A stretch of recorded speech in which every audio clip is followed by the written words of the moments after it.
To people joining us all over the world, this is Yoruba Gbode, and this is Aisha Yesufu, the lady activist who has done so much.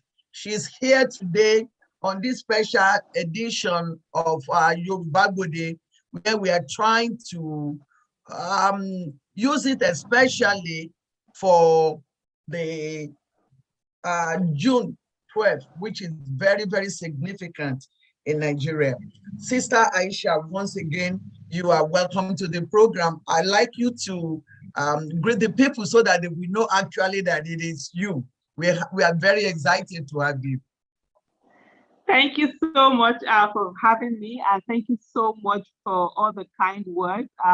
One of the things I will tell you categorically is I do not take those words for granted, and that I believe that we have a nation that is great, and it's all our duty to ensure that we get our country to where it is so that we can be proud of our country wherever we are. It's my pleasure being here. I thank you so much also for your patience in ensuring that this happened. It's been a while that we've been planning this. A lot of, the schedule were tight and everything. So I must say to you, thank you so much for staying on this and for the patience in allowing me have a time that is quite convenient. Well done, everyone, and I hope we have a fruitful discussion. Please, nothing is off. Nothing is off. Feel free to ask me anything, whatever it is I know the answers to. I will answer. Whatever it is I do not know, I will tell you I do not know. I will open myself to learning, because for me, every day it's an opportunity to learn. Thank you so much, and God bless everyone. Thank you. For people who are just joining Yoruba Gbode media for the first time all over the world, Yoruba Gbode is a media organization. What we try to do on Yoruba Gbode is to let people know what is going on. We always bring special guests like this to Yoruba Gbode. They answer questions. And like we always do, I will implore you to be patient. I will implore everybody to be orderly like we always do on Yoruba Gbode. A lot of people are joining us on YouTube. We have a lot of people joining us on a special link on the Facebook. We have our Honorable Sister Sulfa Suara with us here helping us. We appreciate your help, and all other person. We have a lot to talk about. We are not going to waste any time at all. Yes, you were brought up in the North, and we heard about everything that you went through growing up, with all the girls getting married at an early age, and you stood your ground to do what was right. How did you feel when the girls from Chibok were kidnapped? What was the first thing that occurred to you when this happened? What was your reaction? Thank you so much once again for having me. For me, the abduction of Chibok girls was such a devastating moment. It was basically for me reacting as a mother. As of that time, I have two children. I still have two children, and I had a teenager. My son was a teenager, and then my daughter was preteen. She was 12 when the abduction of Chibok girls happened, and I felt that, oh my goodness, if it was my children that were taken away, I'm not going to stay at home. And then and it was like, oh, just feeling that as a mother, my reaction was that of a mother, of knowing that, oh, your children have been taken away and how it feels. But over time, in the course of 1 month, because honestly, we all thought that Chibok girls were going to be brought back within a week. And that's why when I hear people talking about the stories of, oh, this was a BBOG was used to do this or used to do that or used to remove Jonathan and all of that, it's so surprising, because we never even knew that we were going to stay there for over 2 weeks. We thought within a 1 month, all of the girls would be brought back, and it never happened. But prior to that Chibok girls abduction, my most momentous moment was on my 40th birthday. I turned 40 December 12, 2013. And I said to myself, I had become the problem of Nigeria. How did I become the problem of Nigeria? By my silence. I remember growing up as a girl and hating our country, the way it was, the corruption, the kind of leaders that we had. And all of a sudden, and I was so angry as a teenager, wondering why is it that the adults weren't doing anything? Why were they just watching? Why their fellow mates were destroying the country. And then here I was, also as an adult destroying the country and failing all the children that are right now in the position that I used to be. And I said to myself, okay, I've gotten the main thing. One of the main focus in life for me was attaining financial independence. I said to people, when they talk about the canceling culture, the biggest canceling culture that we have is actually poverty. Poverty will cancel you to make you to be non-human. You're faceless, nameless, and voiceless as long as you're poor, especially in a country like Nigeria. And so I started looking at, okay, what are the things that I'm going to look at? I'm going to focus on national issues. And 4 months later, Chibok abduction happened. So it's a sort of like I was ready and, to take on national issues. And then we had this unfortunate incident. Few weeks after we started the movement, by May, I realized that I was no longer in the movement because of my children. I was in the movement because of myself. I saw myself, and today I see myself as a Chibok girl 30 years ago. In 1991, 30 years ago, I was writing the same exam that Chibok girls were writing when they were abducted.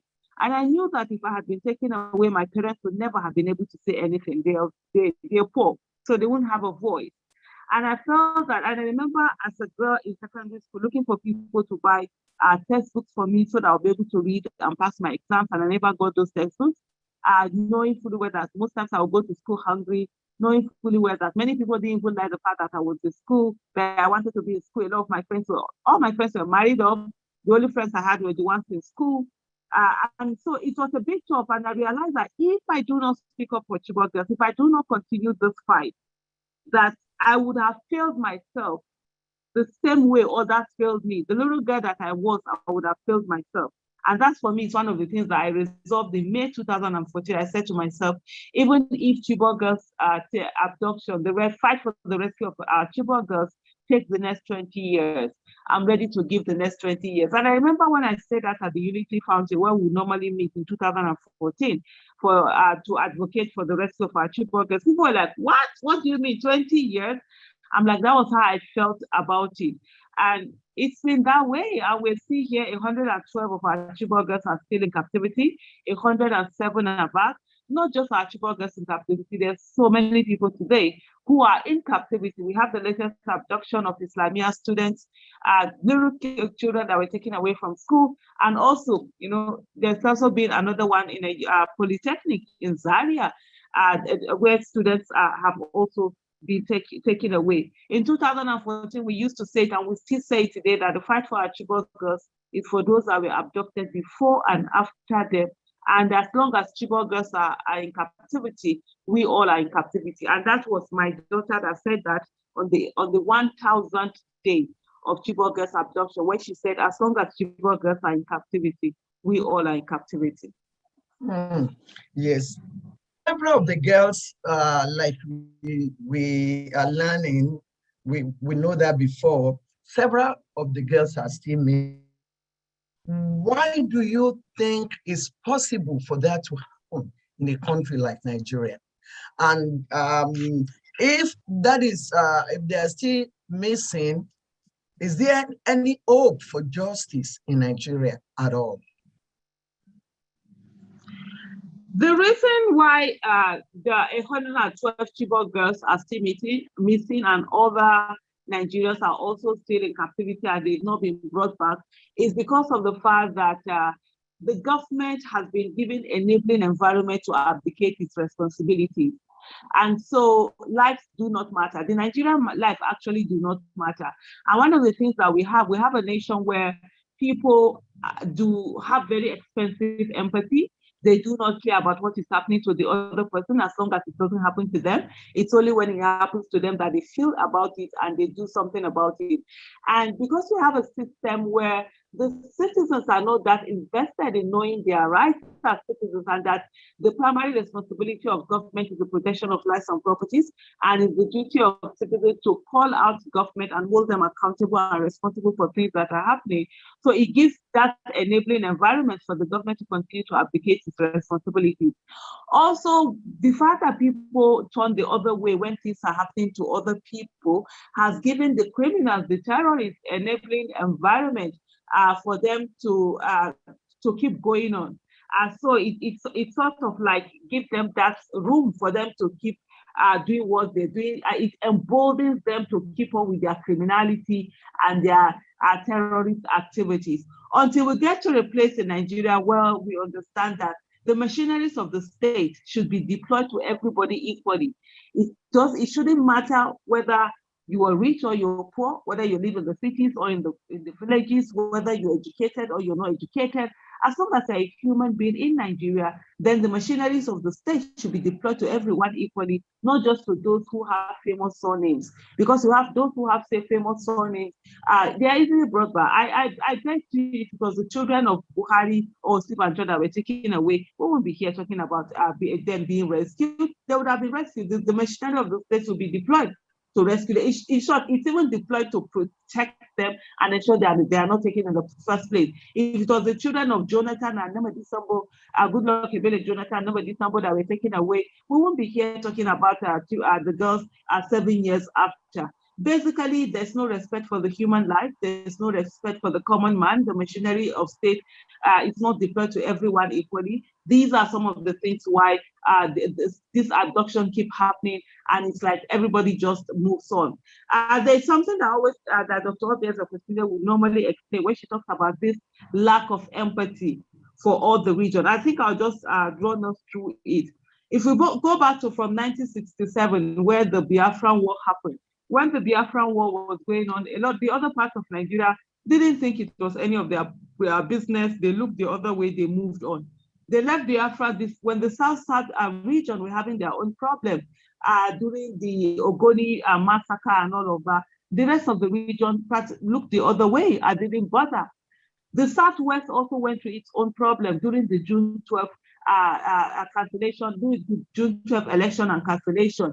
And the rest of the country, of course, looked the other way and never bothered. The North Central have also gone through their own with the massacre, the farmer headsman crisis and all of that. The rest of the country looked the other way. The Northeast went through its Boko Haram and is still going through its Boko Haram terrorism.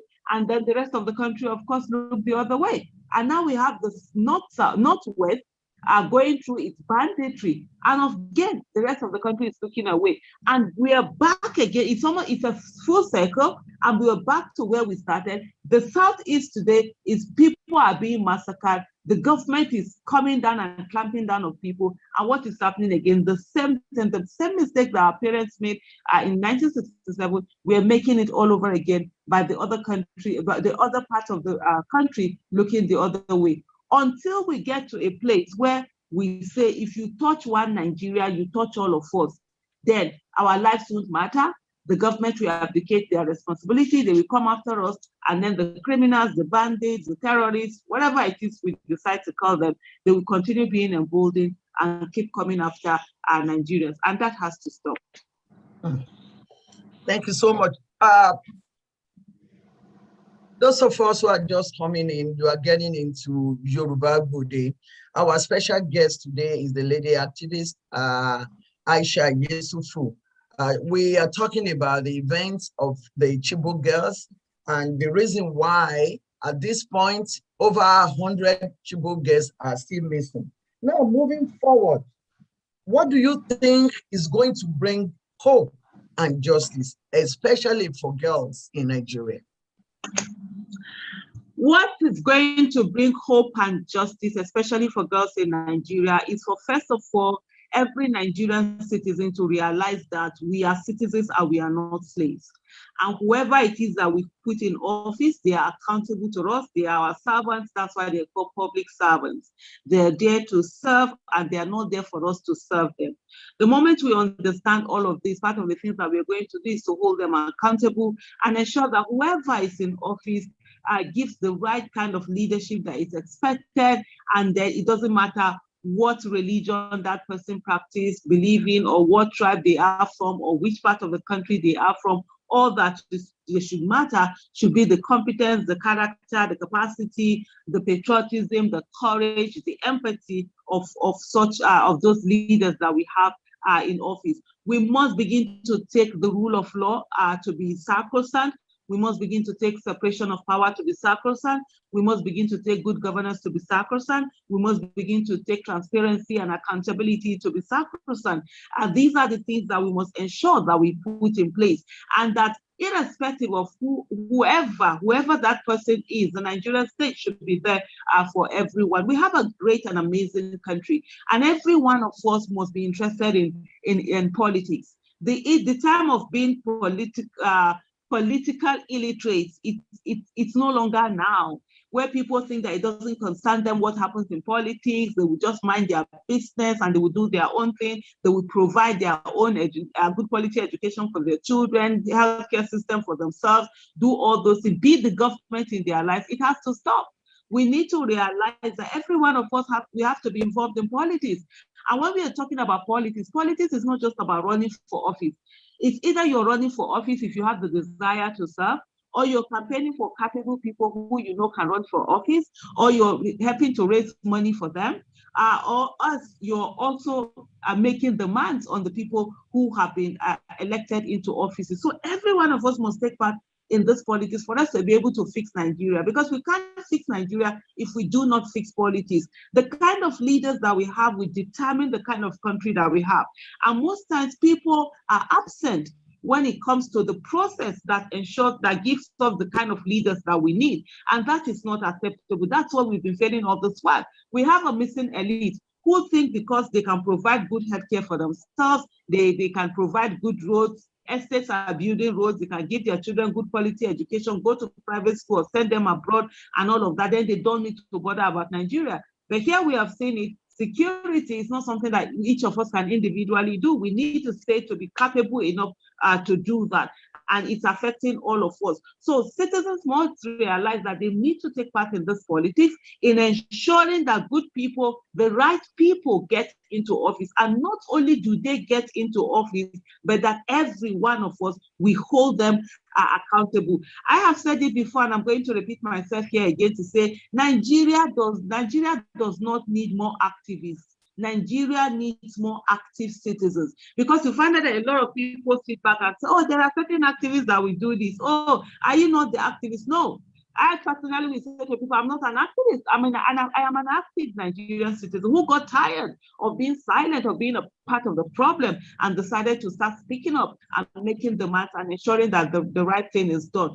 So for us, one of the things that by the time we get the right people into office and hold them accountable, there are so many demands that we are going to make. One of them, of course, is to ensure that good quality education is accessible to everybody. Today, what we have in Nigeria is that good quality education is dependent on the economic status of one's family, and that's a crime in itself.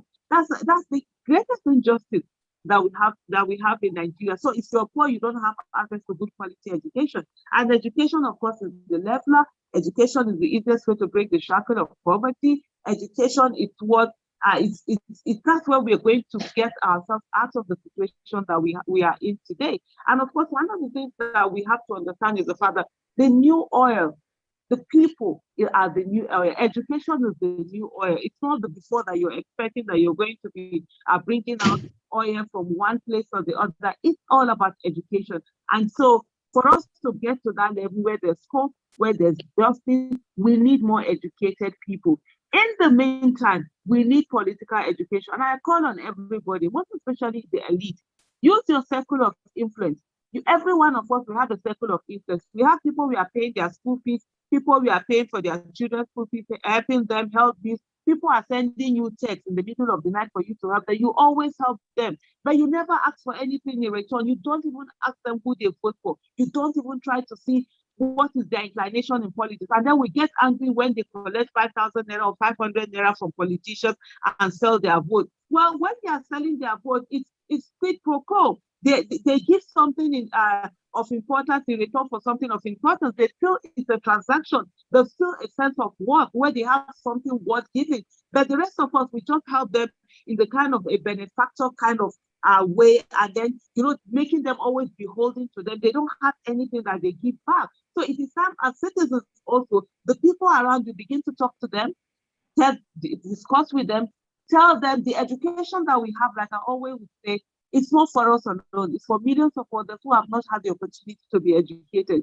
So teach them, talk to them about politics, let them understand the relationship between governance and their lives, let them know what's going on, ensure that you're giving them the right message in terms, even if you have to influence them in terms of the direction of the votes that they do, please, by all means, do that. We need to begin to think out of the box. And I said to people, the woman you're buying ubu from, the man you are buying suya from, the man that is cleaning your shoe, the man that is listening, come to their own level. Don't speak to them in a condescending manner.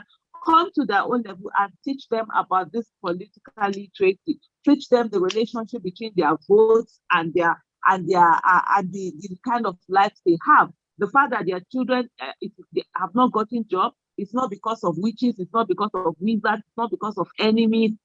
There's no enemy truncating their life. It's because the government isn't doing the right thing. The economy is contracting, and so there are no jobs. Jobs are being taken away because it's increasingly more difficult for people to get jobs. When people go to hospitals, they do not get the right kind of drug they're supposed to get, or the kind of machines they're supposed to use for their sickness, and they die. It's not witches that want to drink blood. We do not have the right kind of medical care. A few days ago, I think that was yesterday or the day before yesterday, a Danish player fell on the field of play, and he was revived. His heart stopped beating for a while. Defibrillator was used. I hope I got that right. I might be wrong. Please correct me. Were used on him. CPR, all of the things that needed to be done. He was taken to ambulance immediately. Some years ago, a Nigerian fell on the pitch. He ended up dying. What happened? There were CPRs waiting there. People were just fanning him. There were no things that would be used to start the heart. And the saddest part of it all was that the ambulance that was even brought in, it couldn't drive. They had to be pushing the ambulance. And at the end of the day, the person ended up dying. It's not wizards that killed him. It's not witches that killed him. We just don't have the right kind of healthcare system. And so people should focus on that. And I see a message that is coming here from Elizabeth. Totally agree with her. When she's talking about the fact that we need to keep religion out of politics. Religion is personal. People should keep it at their personal level. One of the things that we have today is that we have so many people who have abdicated their responsibilities to God. So people do nothing and they keep praying. Nigerians think they have the patience to pray. And I said to them, when they tell me that, oh, God will fix Nigeria, we are praying that God will fix Nigeria, I said to them, God will not do for us what he has given us the capacity for us to do for ourselves. And therefore, God is not going to fix Nigeria for us. We are the ones who are going to fix Nigeria. And every 4 years, we have opportunity to put the right people in terms of office. And I'll round up here by saying that one of the illustrations I always say to people, I say, if you like, where you're sitting down, sit down where you are and start fasting and praying. If you like, speak in tongues, if you like, speak in parables, if you like, recite the whole Quran and say that you want jollof rice to appear in your front, you will not see jollof rice until you enter the kitchen and cook that jollof rice. You won't see it because God has given us the capacity to make jollof rice for ourselves, and then He's not going to come down and make jollof rice for us. Thank you. Thank you. Thank you so much, Sister Aisha Yesufu. One of the things that you did that you are very prominent on was the EndSARS. It was one of those protests that shook the whole nation. Can you tell us the origin of the EndSARS? And can you also add what was it supposed to end? Okay. So first of all, one of the things I'm going to say here, which I've said on several other platforms, is the fact that I am not, I'm not one of the EndSARS. How do I put it now? I'm not. What's the word now? I'm not an EndSARS convener. So I joined the EndSARS protest like every other Nigerian who heard the call for EndSARS, the call for EndSARS, and I was on the street. It was the October EndSARS protest was absolutely done by the Nigerian youth. They owned it, they did it, they made us proud, they stood in the line, they stood for the nation. And for me, I'm forever grateful to them for taking that stand. EndSARS started not, a lot of people got to know about it in 2020. It started around, the first EndSARS protest was around 2017 that it happened. Not many people came out. For those who are not Nigerians, SARS is the Special Anti-Robbery Squad. It's a unit of police that was set up, I think, about 30 plus years ago. There was a time in Nigeria where armed robbers, the menace of armed robber was terrible. I mean, armed robbers affected everyone. They killed, they maimed, they did all sorts of things. Even like you have a lot of the herdsmen were attacked. And I remember that was part of the period that the herdsmen started carrying arms in Nigeria to protect themselves. It was terrible, just like we were talking about terrorism today. Armed robbery was terrible. And this particular unit of the police was set up. And you know, one thing about life is that anything that the rule of law is not followed, whether you like it or not, with time, it will become corrupted. Absolute power corrupts absolutely. And so the Special Anti-Robbery Squad, in terms of trying to get them not to be bogged down by the bureaucracy of the police, they were given so much power. They didn't even have to wear the police uniform. They could enter into places and out. And there were a lot of extrajudicial killings that were going on. So, and people were praising them. So they would get armed robbers, they would kill them, and the next thing you see, people are being paraded, they would take their armed robbers. Citizens were hailing them, citizens were happy with them, just like we have with the unknown gunmen that are happening in the southeast today. It was the same thing also with the Boko Haram. So by the time people were praising, it started getting into their heads. Before you know what's happening, more and more people were being killed, even when they were not robbers. There were stories of people being exchanged, any small thing, you know, they gun you down and whatever. And then in the last few years, what we've had is that young people were being profiled. Young people were being profiled by this police, and they were being extorted, they were being killed. If you don't open your phone, they will shoot you. They ask you for money, they will take away your money. And these young people with the social media, they kept coming out and talking about the fact that look, their monies were being taken away, they were being killed, a lot of stray bullets were getting at people, people were being shot at directly for 20 naira, for 100 naira. Somebody would just pick a gun and just shoot someone down. And the police didn't do anything and still hasn't done anything. And most of them, when the Special Anti-Robbery Squad, the task officers started to the extent they started going out with POS, they will make you to transfer money to them. They will follow you to ATM and then get your money. People were actually posting this thing on the social media with receipt to say, this is where we transferred our money to. Police, can you trace them and do something about it? But they never did. And over the years, so that's where the whole EndSARS, the hashtag EndSARS started. I think it was Shegu Awosanya, popularly known as Segale, that started that hashtag, if I'm not mistaken. And you know, it kept on going. In 2017, I was there at the protest where people were asked to come out to protest. Not many people came out on that day. And then the police, what they did was to hire thousands and thousands and thousands of other people to support to say they are supporting the police, so to counter the protest. I've never seen that number of people at a protest in my life, and it was so huge. The other EndSARS protesters, they ended up not doing that protest that day. They did it at the Unity Fountain. We had to bring back our breast protest we were going to do. We went ahead anyway and did our protest.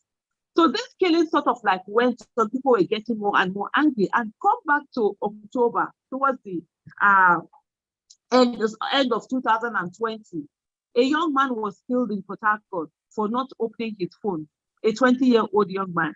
And there was a video of his father that went viral, where the father was crying that he killed his 20-year-old. He had spent 12 years in the north, and then he brought his children back to Port Harcourt, and then his child was killed. Not long after that, at Ugeli, a man was shot at by these cars, and they took away his vehicle. And the youth at Ugeli, they were angry, and they went on protest.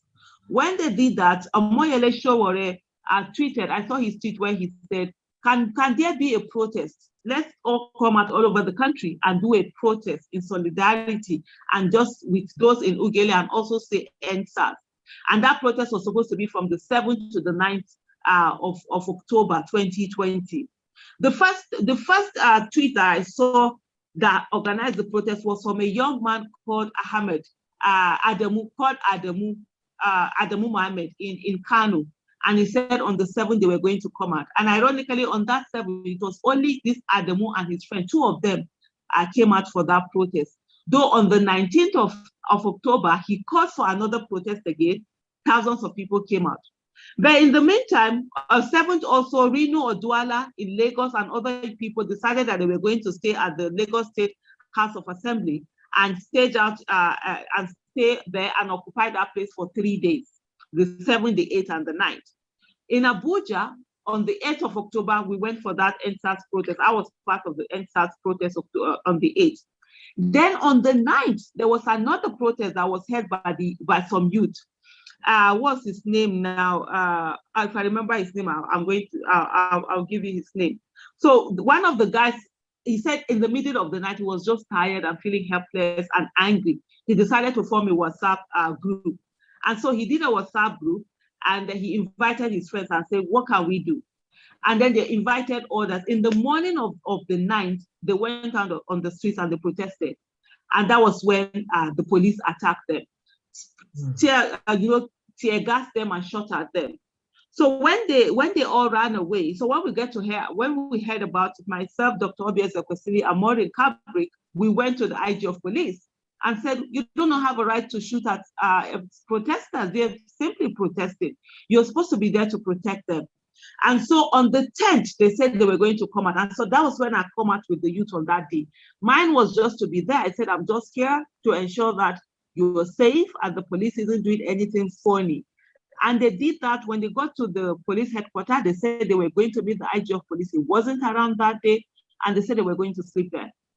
And at one time, I sat at the back almost throughout that protest. At one moment, the police, came out and did a formation that they were going to shoot at the people, at the protesters. And I came to the front and I said to the police, if you're going to shoot at them, then you're going to shoot me first. And that's when that whole picture that went viral was taken. It was in that moment of defiance and saying, this is what needed to be done. The right thing needed to be done. And at the end of the day, of course, they ended up putting that tear gas where people ran away. And I had to walk with my hands held high. The aim of the EndSARS protest, the Nigerian youth were simply saying, stop killing us. Police were profiling and killing Nigerian youth. If you have a cell phone, an expensive cell phone, you are a suspect. It was a crime. If you have the dreadlocks, it was a crime. If you look good, if you drive good car, it was a crime. The Nigerian youth that we have all failed, that we have not given them an enabling environment for them to thrive, have been able to find niches for themselves. And in these niches, they've been thriving. The world is a global world. The world is no longer what it used to be. There's technology, there's social media, there are opportunities to make money that we don't have, not just the criminal ones. Of course, those ones that are criminal, they must face the wrath of the law. But there are people who are using technology in a genuine manner and actually earning money, and they were being profiled and taken up one after the other by the police. And the Nigerian youth came out on that day to say, EndSARS, stop killing us. Stop killing us. And what ended up happening? The Nigerian government on 20th of October 2020 decided to kill and massacre its own people. The same youth who were saying, stop killing us under the cover of darkness, the Nigerian government killed them in broad daylight, on live streaming, not caring and not giving a hoot what the world thought about it. So the EndSARS protest, I said the president is trying to say that the EndSARS protest was done to topple his government. Nobody cares about his government. If he was doing the right thing, nobody will have time for the president. People have their own businesses that they need to do. And it was never about a regime change or taking out the government. It was about the life of the Nigerian citizens should matter. And many people who do not understand this do not realize that the EndSARS protesters did not want other families to cry the way others have cried over their loved ones being killed by police. And so what the EndSARS protest was all about was that stop police brutality, stop killing people, let the Nigerian life matter, let us have a good life in our country. Let us be something that we look at. And for what one of the things that many people do not understand is that the EndSARS protest was actually a protest of survival. It wasn't a protest of empathy like the Bring Back Our Girls protest and the other protests that we normally do, because most of the EndSARS protesters were actually victims of police brutality. They were either victims or their loved ones were victims, and some of them were victims many times over. And since the EndSARS protest, there have been a lot of families who have had to go through the pains and felt the tears and the anguish and the agony of those who have lost their loved ones to police brutality. And I think it's something that every Nigerian should ensure that they are making demands for every one of our lives to matter. Thank you. I know that people did a lot during the EndSARS. It was one of its kind in Nigeria. It's like we never had anything like that. Yet people were thinking that the outcome was supposed to be more than what we had. What do you think? Well, yes, of course, definitely. The outcome was supposed to be more than what we have today. The 5 for 5 that the EndSARS protesters brought out, most of those demands haven't been met. Yes, there are panels have been going on, and then some of the things, of course, have been met in terms of some of the panels that have been set up. The people have been compensated to an extent. People are still fighting for justice, and that's what they expect to see.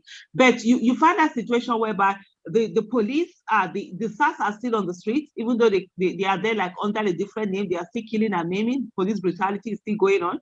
People are still losing their lives to police who just open their guns and shoot. And I think recently there was one shooting that happened of somebody not giving some sort of money, and then the police just shot at the person.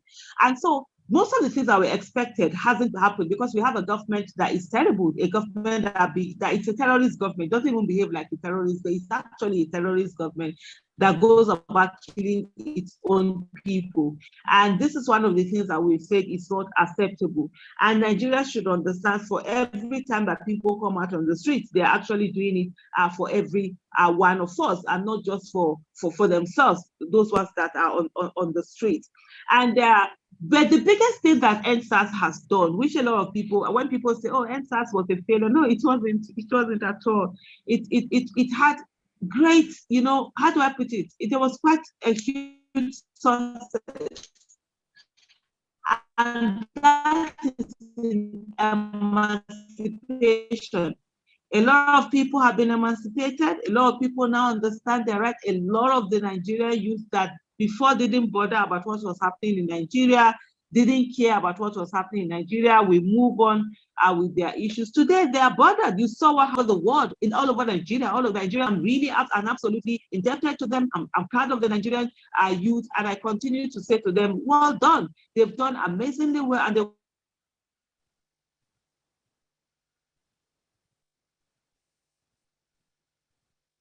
We have a little phrase.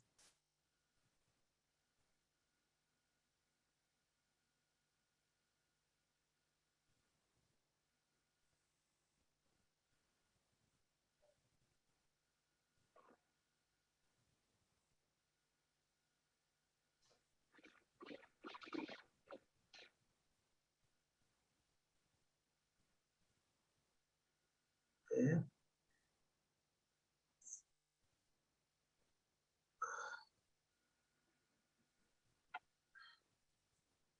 People all over the world listening to us. Our guest is the lady activist, Aisha Yesufu. The computer went frozen for a second. And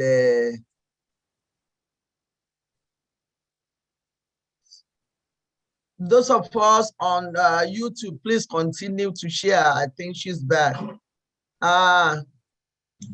Yes, hello. Yes, you are back. Thank you. Yes, I think I was knocked off for a moment. I don't know what happened. And then also, if you could send me the links of the YouTube, I could also share on my platform so that if people want to join, they can do it. I don't know where you heard me last, so let me know so that I can either rewind or continue. Okay. I'm going to ask the admin to do that. Please, Engineer Oriaku, put the YouTube link for us. Yeah, they should just send it to my WhatsApp group, please. My WhatsApp. Yeah, so that I'll just copy it and share it on those places. Okay. Yeah, I'm going to put it on your WhatsApp now. Other people listening to us, please share on YouTube as we continue. Where we are now, we have some elders who are actually the pillars of Yoruba Gbode. I'm going to call Baba Bandi Aidinoge to ask a question. before we move on to our other people here. Baba Banji Ayiloge. I'm here. Good evening, Aisha. How are you? Fine, thank you, sir. Good evening, sir. It's nice to have finally, met you. Thank you, sir. I've been hearing about you, I've read about you, and also watched some of your, videos about social media. Thank you. What strikes me as you were talking, Okay. that this was. Thank you, shared. Seriously, this was the same position we others were 40, 50 years ago, even up to about 25 years ago. Mm-hmm. We always were brimming with nationalism, how we can bring Nigeria to where it is. All we have to do is get a lot of people to be interested. I almost just sat down and said, well, I will listen to you until you started again hitting the nail on its head that there has never been a national crisis in Nigeria. What we've been having a crisis of nationality, and you mentioned Yoruba had its own, Igbo had its own, the Northwest. Now, lately we sat down and we finally admitted that the only way we can move forward as a people, not as a country, as a people, is to finally recognize the importance of nationhood. When you are a nation, you tend to think in terms of that nation. Nigeria is not a nation, it is several nations forced together. And because of that, we have never in the history of that country have we been able to think as a nation. Of course, we have people like you, myself, Femi, and others who can coming out and trying hard.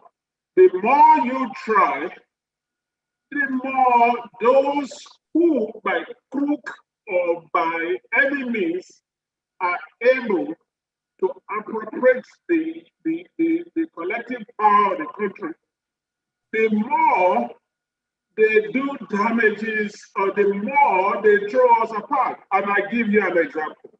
Never in the history of the country have we descended this low. Muhammadu Buhari got there and decided that the only people that matter are the people that share his religion, that share his geographical area, and these people can be relied upon to, to continue to enjoy or to have plum political appointments. If you are from certain section of the country today, no matter how many billions you appropriate, you are not likely to be prosecuted. Whereas if you are from the wrong side of your case will come unless you cry and go to them and say you join them and you become an instrument. Now, what we have done is to do the same thing Europe did, what we are aiming at. Europe did not become settled or peaceful until Europe delineated themselves into manageable nation states. And even now, the process is still ongoing. And so we concluded that rather than fighting and yearning for unity that can never come, why not have nation states emerge from Nigeria? When the nation states emerge, we can now come back and do the same thing that the Europeans are doing, creating an EU or European Union to manage certain national factors. even at that, you had Britain taking its political decision out of the hands of EU at the party time. So the stage that the Yorubas are, and this is the first time, and I always emphasize this, it is the first time in the nation's history that the Yoruba will say, look, we are better off out of this union because it's not working for us. It is not just even Buhari. Despite the fact that the Yoruba individuals were at the forefront of fighting for power to shift to the vice president, who was Jonathan, Yoruba were hardly not noticeable in Jonathan's administration either. So it's like everybody see a giant that has to be pulled down. And we are fed up with that. Our youth are yearning to be let free, to be allowed to develop.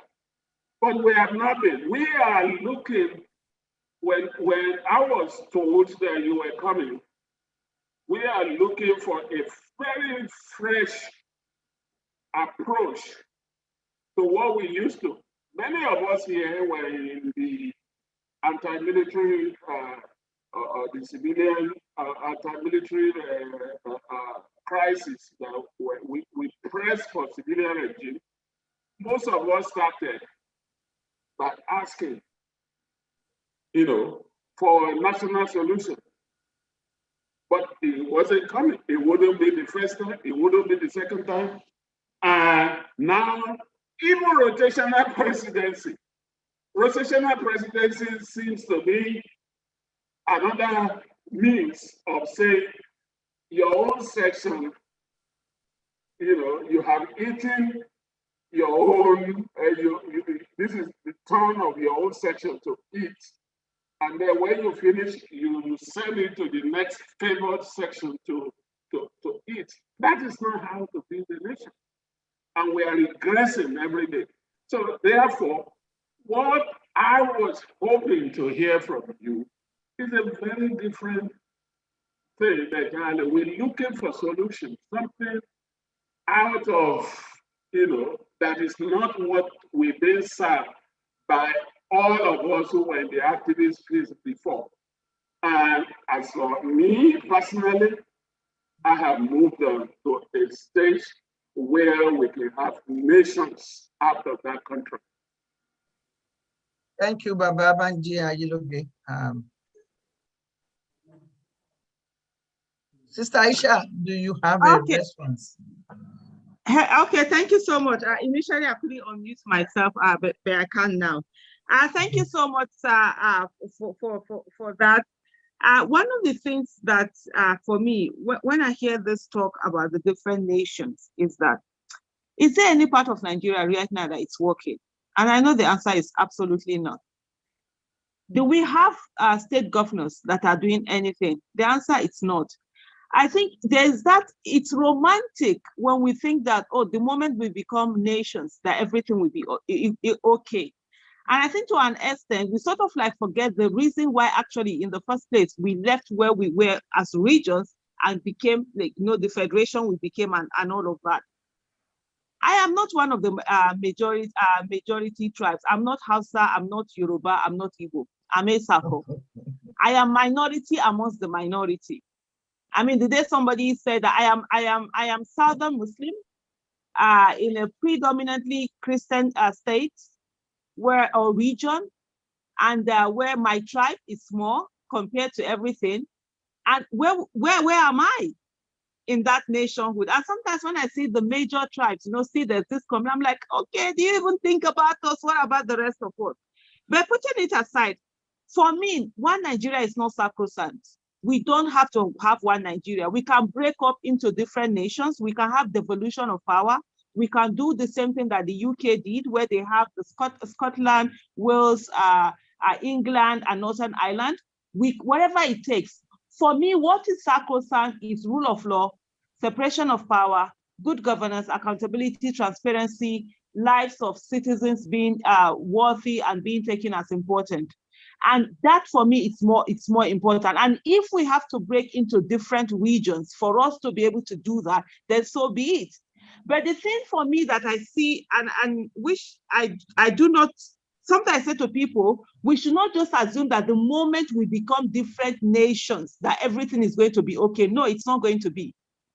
We need to understand that until the citizens, yes, Europe used to be, it was unmanageable. They broke up into different parts. But even when they broke up into different parts, the citizens had to take part in governance. What we have right now is that the citizens are absent when it comes to governance. There are two sides of governance, like Dr. Obiezekosile will always say, the supply side and the demand side. Those who are voted into office, they make demand, they supply. Those who vote them into office are supposed to make demands, and which most times we don't do. So because we are not demanding for good governance, the people who are voted into office, they give what comes easy to them, which is bad governance, knowing fully well that they are not going to be accountable to anybody. And if they hold anyone accountable, people will whip up sentiments, they will whip up religious sentiments, they will whip up tribal sentiments, whatever sentiments that they can whip up. So for us, the main problem here is let people understand that going to your churches to go and pray that God will fix Nigeria will not fix Nigeria. Going to your mosque to go and pray that God will fix Nigeria will not fix your Nigeria. Going to your shrine to go and pray that God will fix Nigeria, God will not fix Nigeria. It is we that will fix Nigeria because God has given us the capacity to fix Nigeria. We have everything that it takes. And so we have to do it until we get to, and I also say something, and I'm going to repeat it here. Democracy without education is a disaster. Because you have people who are uneducated, who do not understand the relationship between governance and their lives. And what do? So they don't know what democracy is all about. All they know is that they come to them, they give them some money that will solve their few immediate 1 hour problem, and they give up their votes. They don't understand what it is. And most people are not educated enough. And then the people that are in power, they have weaponized illiteracy, they have weaponized poverty. And so they're doing all sorts of things that they want to do. We must get to that part. If you're looking for this good governance, it's not just the region, it's not just separating. You have Yoruba nation, you have the Arewa nation, Oduduwa nation, Biafra nation, then probably the rest of us, South, we join ourselves, we have our own nation. I mean, we split into 6 geopolitical zones. As long as we do not tackle the issue of illiteracy, the issue of lack of good quality education, we're going to still be the same way we were in a more fragmented manner. So the issue here is getting citizens who understand what democracy is all about, getting people who are educated enough to know the relationship between governance and their lives, and of course, the Nigerian elite that is missing. We have a missing elite. And even today, this morning, I tweeted out and I said, the problem of Nigeria is not even the Nigerian poor, that their poverty has been weaponized and they buy their vote. It's the Nigerian elite that has refused to take part in politics. Most of our fathers and our elders, they fought against the military. They did everything. They stood on the line. They put their lives on hold. Some of them paid the ultimate price for the democracy that we are enjoying today. But guess what? When it was time for the democracy to take place, they left the stage. They left the stage of politics. And then we also are repeating the same mistakes. People are staying away from politics. You hear, oh, I don't want to be part of politics. It's not a good business. Most of us are political illiterates. We do not understand. Myself too, I'm a political illiterate. I'm trying to get the education now. We do not take part in politics. We refuse to take part. We get this sense of holiness or righteousness, saying, no, I'm not doing politics. So politics is dirty. And then they allow hoodlums to get into the political arena, and they're the ones who are running politics. What happened in 1999? Most of the people who, in short, I'm almost tempted to say all the people who fought for our democracy were missing in 1999 when it was time to run for election. By the time they came back, by 2023, they wanted to get into politics. The people who had put themselves in there had already ensured themselves that they were not going to be knocked out. One of the things that we have to understand in Nigeria is that the people who are ready to give us bad governance, who do not think good for this country, are very persistent. They don't give up. Just look at the present president we have today. He spent 12 years consistently coming out, every 4 years to run for election to come and give us this disaster that we are witnessing today. There are a lot of good people who could have done good things for Nigeria. By the time they came out once, twice, they gave up. And I will tell you the reason why most of them do give up. They give up because they do not have the resources to be able to keep on. Most of us, we do not take part in election. We do not run for office. We do not campaign for those who run for office. We do not raise funds for those who run for office. We do not hold those that are voted into office accountable. We do not make demands on them. How are we going to get good governance? We're not going to get good governance with that attitude. And I've said it before, and I repeat it here again to say that if we're thinking of getting Nigeria, whether it's as nations or as one country, the first thing we need to do is to ensure that we get the right people into office.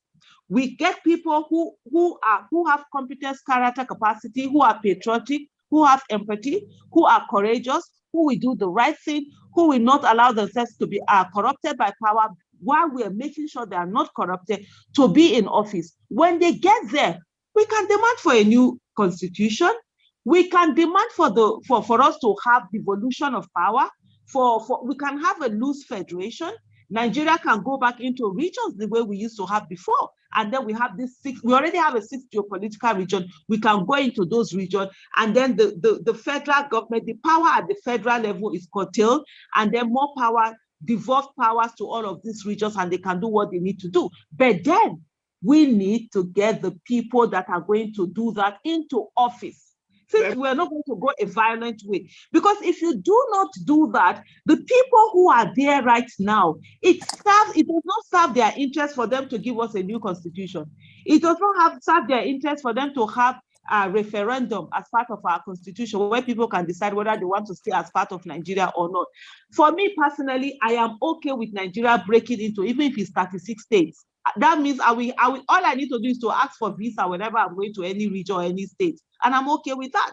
But we must understand that if we're carrying the same sets of people with the same sets of attitude into this devolved nation, we're going to have the same set of problems.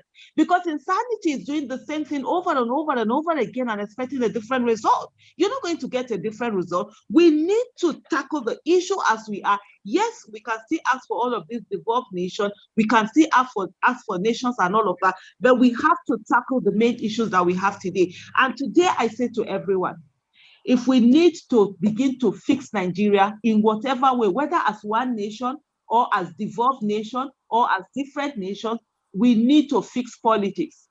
We must understand that we must put our monies where our votes are. We must stop shaming people from running for office. We must stop shaming the good people from running away from office. If we do not put our monies where our votes are, what I mean by that is that when people are running for office, we must donate for their campaigns. In other countries, it's not the people who are running for politics, who are running for offices that bring money for their election. If you expect that the people who are running for offices are the ones that are going to bring money for their election, what is going to happen is that people that have stolen our collective wealth are going to bring that money and use it to perpetuate themselves in office or perpetuate their stooges in office, which is already what we are already having today. So we must understand that when election comes, I will donate my 1 naira, you will donate your 1 naira, we will be able to do that. And that was part of the things that Buhari was able to use all these years. People were donating for him, people believed in him, people thought he was going to come and do good things for Nigeria, which he hasn't done. So for me, I think part of the things also, part of the thing we haven't looked at, which the same mistake I must admit we also are making, is staying away from politics, shaming good people from politics. We said, you think politics is by grammar? Go away. Politics is not a clean game. Politics is for no. Politics is for everyone who wants to a greater nation, and every one of us must choose the side of politics that we best fit in, whether the demand side, whether running for office, whether campaigning for people running for office, whether helping to fundraise for people running for office. We must do that and ensure that we have good people in office, the right people in office. And when these people get into office, we must hold them accountable. Never again should we get to a place where we are letting people do anyhow and say, oh no, don't hold them accountable. Hold them accountable. And we will see that Nigeria that we want, whether as one nation or as different nations. I'm good with that. Thank you.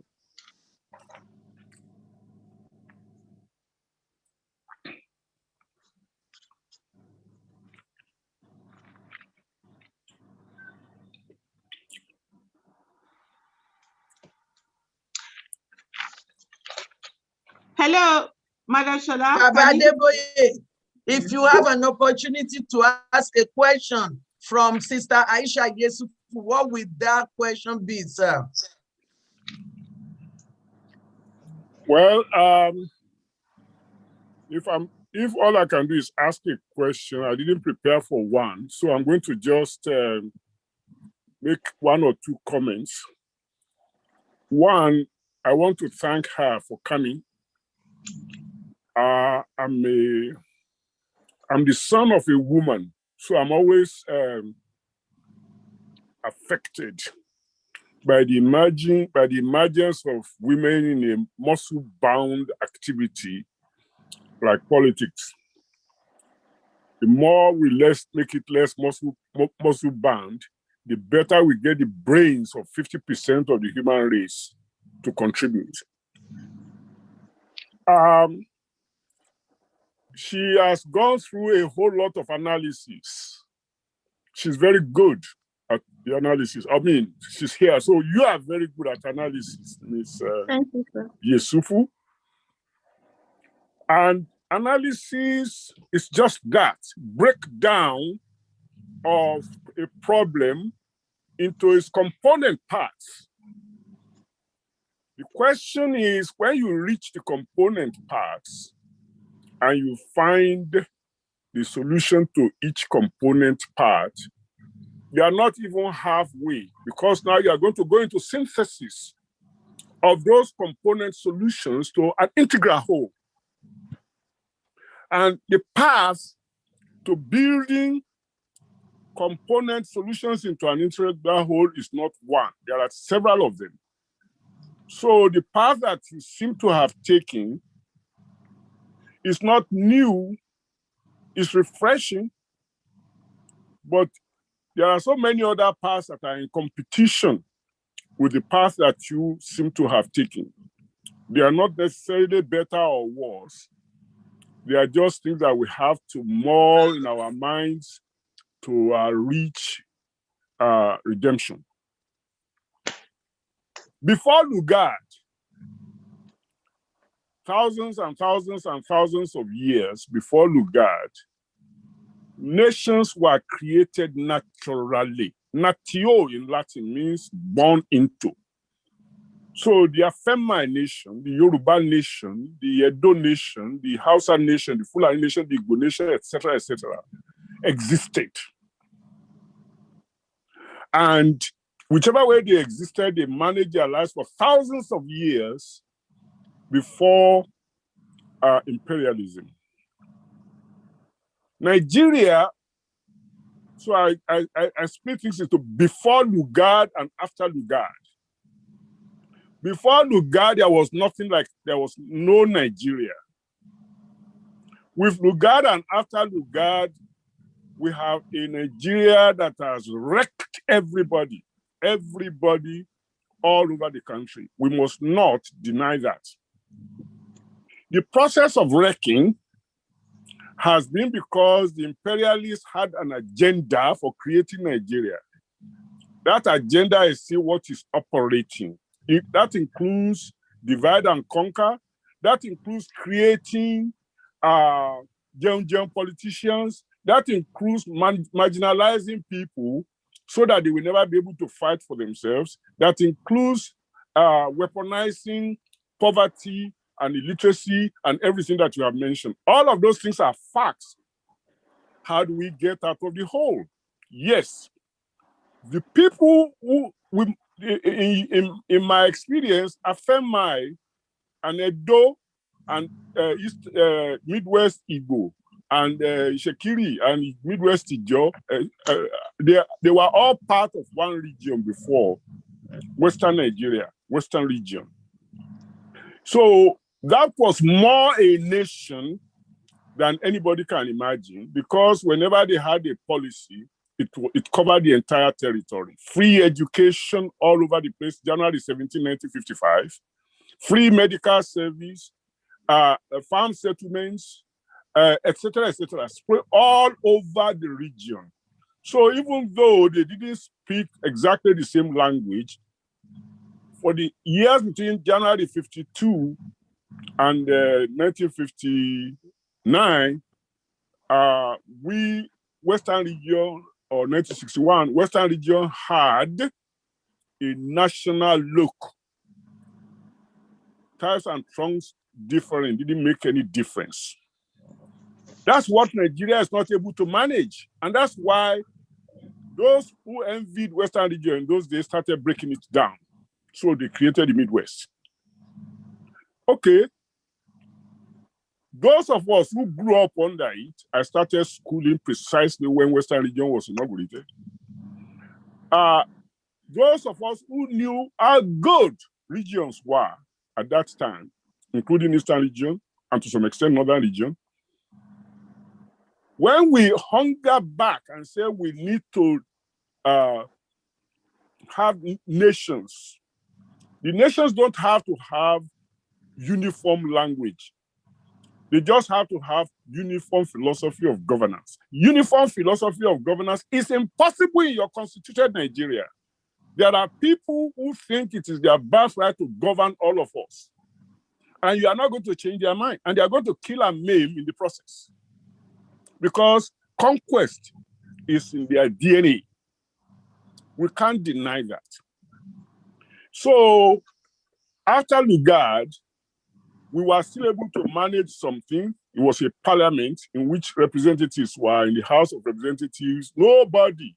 There was no imperial presidency. The military came in, gave us imperial presidency with guns. And when they were leaving in 1979, they created a presidency that was imperial. It is that imperial presidency, rather than prime minister selected in the House, a presidency. And let me tell you why the presidency is imperial. We all grew up in our traditional societies with obas, who are called kabiyesi, that is kabiyesi, nobody can question you. So the mistake in politics in Nigeria is that we continue to think that the people we elected as kabiyesi, we are not able to separate the power that they get by being voted in with the power of our natural rulers that are very local and therefore not dangerous to the country. So where I'm going, madam, is that we can do all this analysis, but the most important thing is the survival and continuance of all of our people and the environment that will enable that. That environment is not in Nigeria of today. And it is difficult to achieve because Nigeria of today was not designed by Nigerians. It was designed by colonial masters for the purposes of their economic advantage, and that is still going on as we are talking. Thank you, Baba. I want to thank you very much for coming. And I salute you. You remind me of Mrs. Ransom Kuti.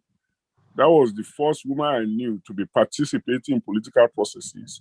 So you're a worthy descendant of that era. Thank you. Thank you so much, sir. Thank you so much, sir.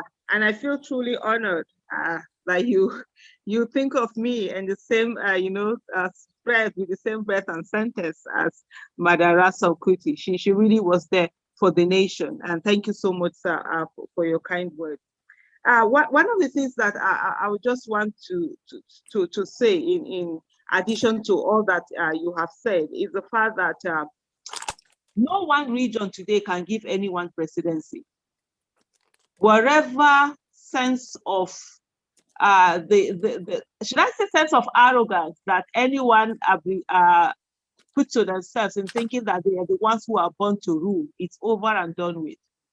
I think if there's nothing we learned from the 12 years that the present president tried to be president, what we should learn is the fact that no one region can give anyone presidency in this country. There was a time when in Nigeria it was thought that the North alone could give somebody power. And that's exactly what the president thought. 2003, 2007, 2011, he behaved absolutely in that manner. and which were even some regions, he absolutely discarded them, disregarded them, didn't even bother to campaign in those regions until it dawned on him that, look, the North, whatever number you think you're bringing from the North, is not going to be enough for you. One region cannot give you presidency of Nigeria. And in 2015, he did form that alliance, and he was able to get other regions to join in.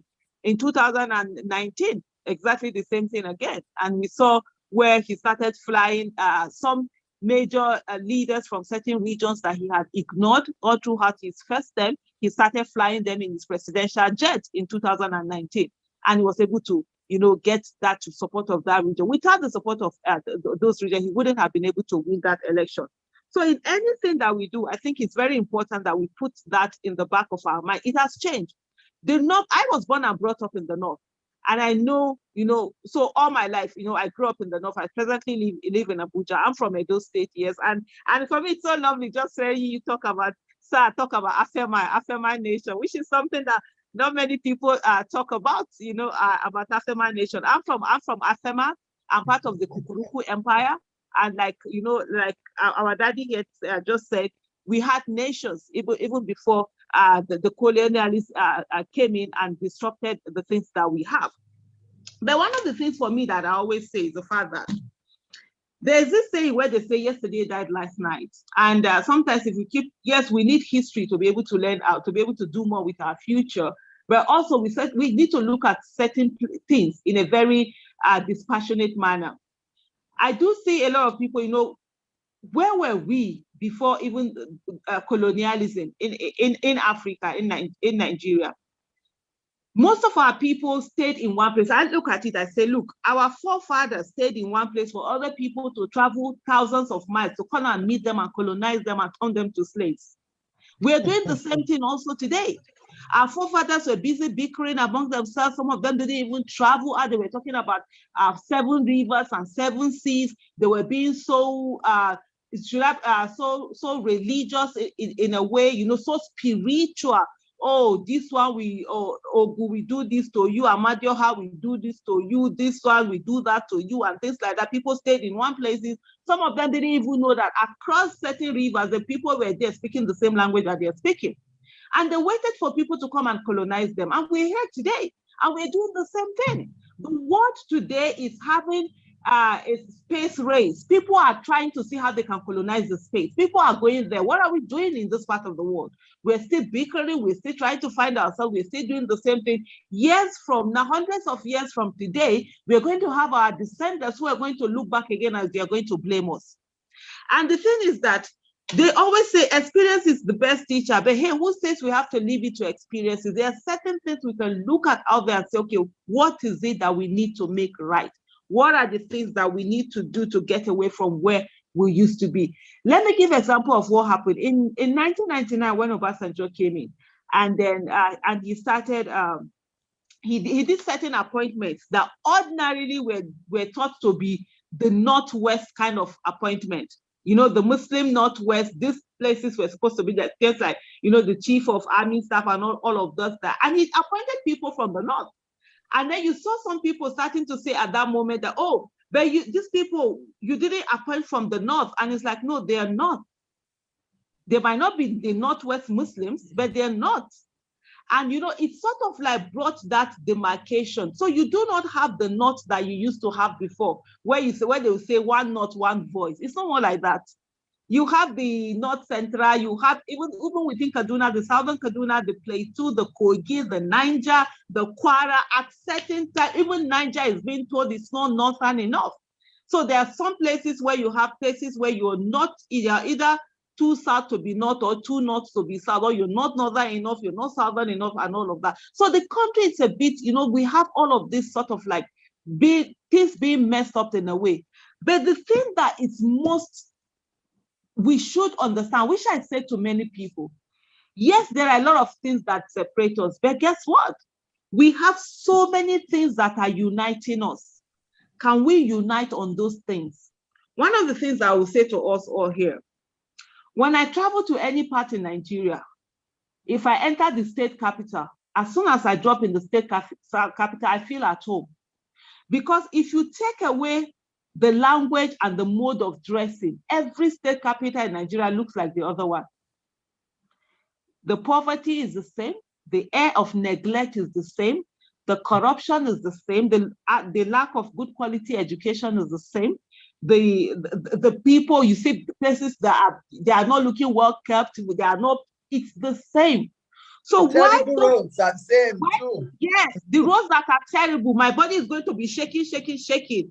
And right now I'm going to be scared traveling from one part to the other. So if we have a nation, if we are people who are united by our problems, why do we not unite based on our problems, the poverty, the corruption, the lack of good quality education, the lack of access to good road, lack of security, lack of good healthcare system, lack of good housing, those red corrugated roofs that whenever you're flying up into any state capital, oh my goodness, it gets you some sort of like crazy. Those disorderly plans that we have.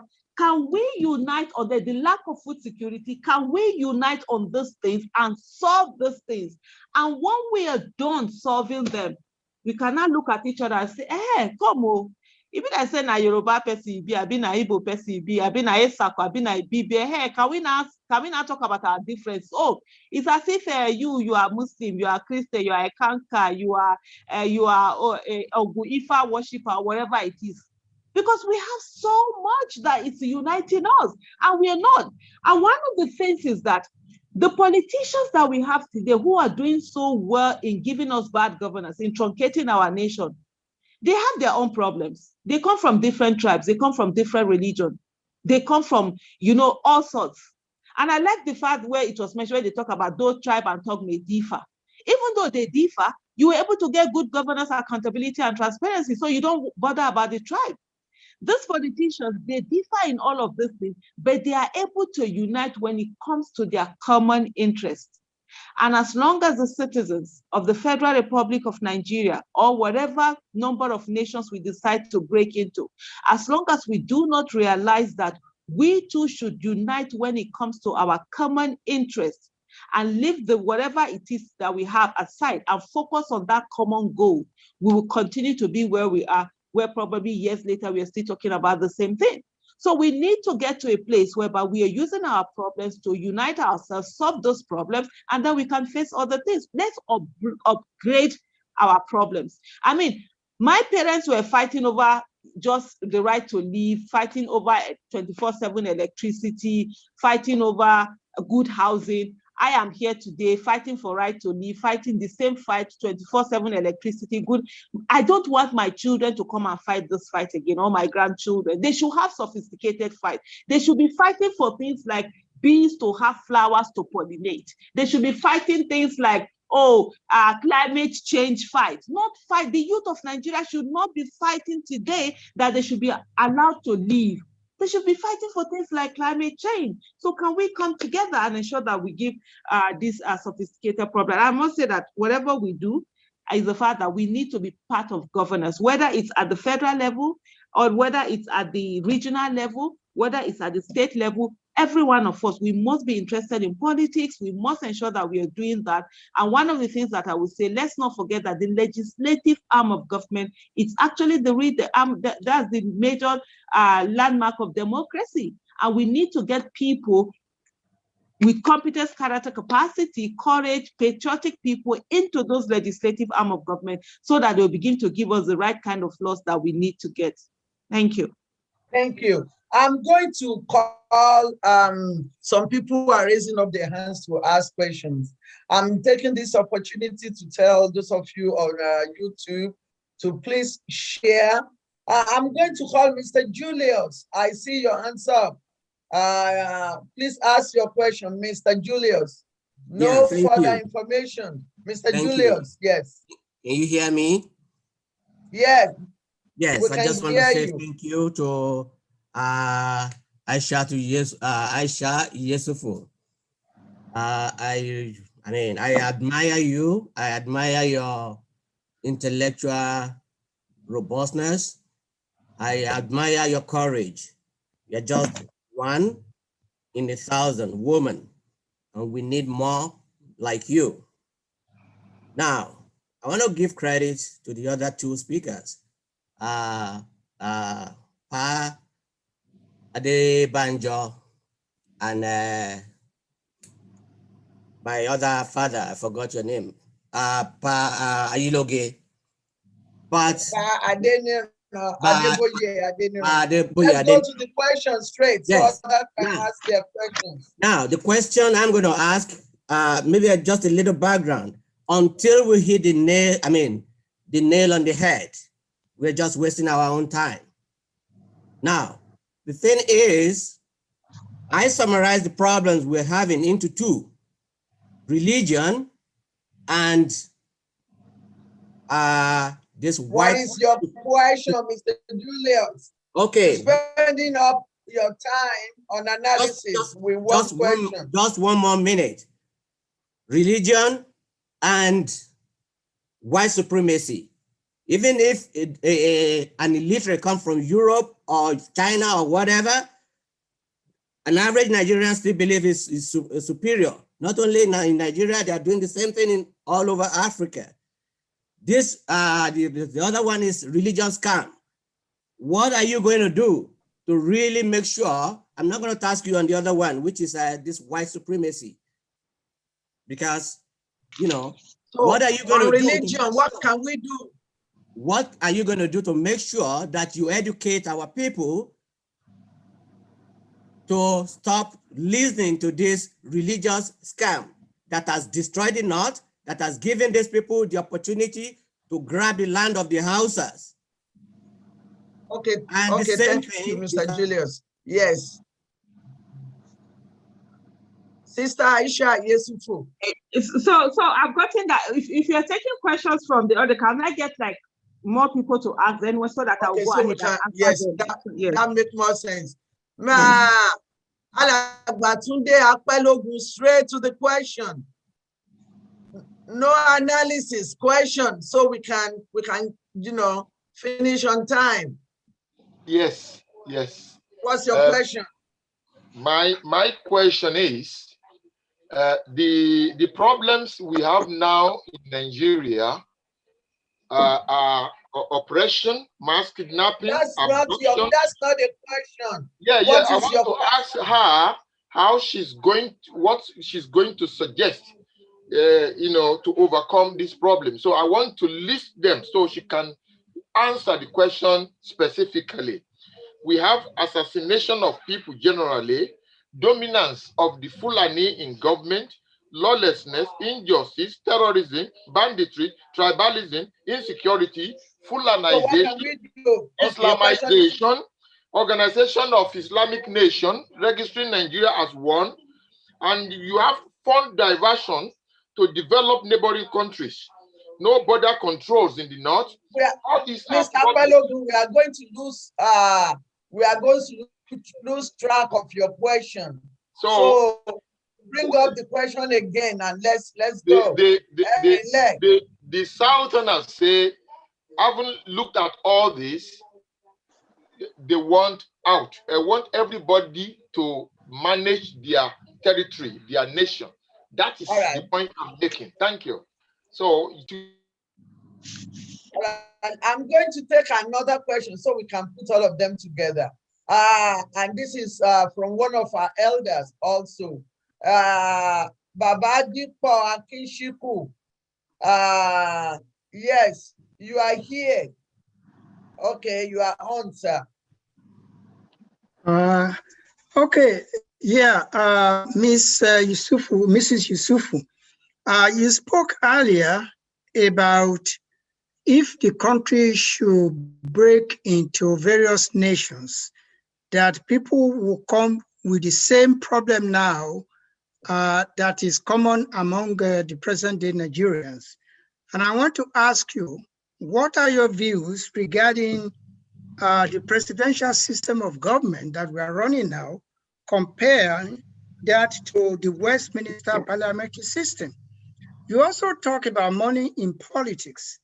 The presidential system encourages corruption and money in politics, because if you want to run for the president of Nigeria, maybe you have to start 4 years in advance. And in between that time, in order to be able to be competitive, you need to raise a whole lot of money. But when you compare that with the parliamentary system of government, election usually, even in Great Britain, which is one of the best democracies in the world, election takes about 4 weeks, about maybe 2-3 months, they could organize election. And it is publicly financed. You don't have to raise a ton of money in order to run for office. So I'm asking you now, what is your view or your preference, either the presidential system of government, which is very expensive and which also encourages, it doesn't promote accountability. And also my other question is this idea of Sheikh Gumi negotiating with bandits and terrorists. He recently said that in order for the raping, killing to stop, the Nigerian government must actively negotiate with all the bandits and even Boko Haram.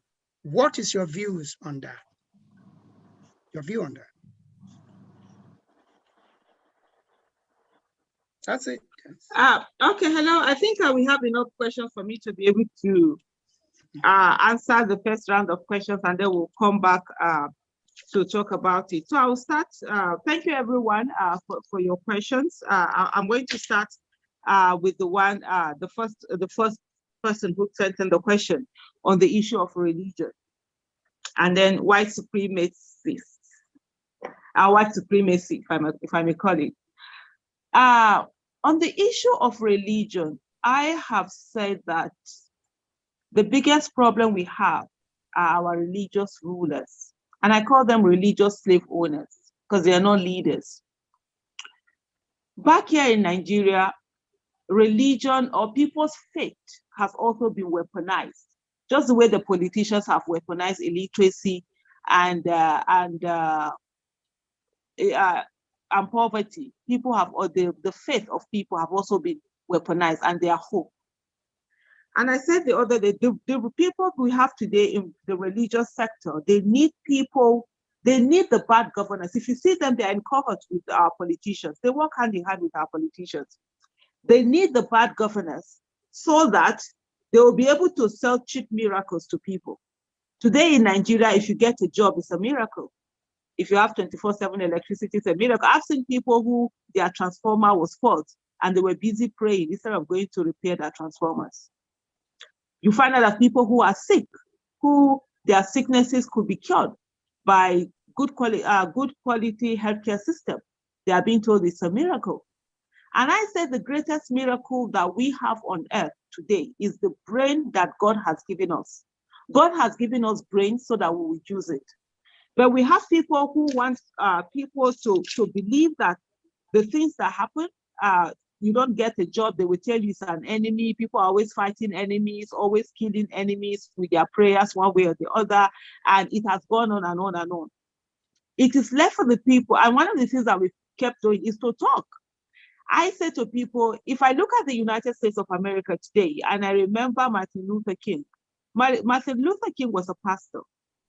Malcolm X was an Islamic scholar. These are religious leaders who were there with their people in times of need. If you come back to what we have in Nigeria, we have religious slave owners who are as selfish can be, and I do not mince word, and anybody can quote me anywhere, and I say without water in my mouth, if I might use my Edo palace, I enter pidgin English. That these are people who are selfish can be and only take up issues when it concerns them. I will give you a few examples. When the issue of karma came up, the karma bill, I can't remember the way the company and allied match, I can't remember the name of the bill now, but it's something that had to do that affected them. We saw the religious people speaking out. Recently, there has been Twitter ban, and a good number of our religious rulers have actually spoken out. Because why? It also affects them. They have Twitter presence that they use and all of that. They use that in their worship. But you do not see that same energy when people are being killed. You do not see that same energy when people are being massacred. And these are supposed to be shepherds of flocks. So you see them when they have all of this bad governance going on, they are able to say to people, oh, come, people after NYC, they will carry their NYC to their pastors, to their malams, to their babalawo, or whatever, for it to be blessed, for them to get a job. So that's how they say. And then when you get a job, you come and do Thanksgiving, that you've gotten a job, you probably bring tithe. Some of them will ask for your full salary. It's certain thing for salary, and it goes on and on and on. And then because the people are also lazy, the people want to abdicate their responsibility to make demands. They give it to them, and then they go home and say, oh, we've prayed. Our pastors have prayed, our malams have prayed, our babalawos have prayed, our DBS have prayed, our brokers have prayed, whatever it is, and then they move on.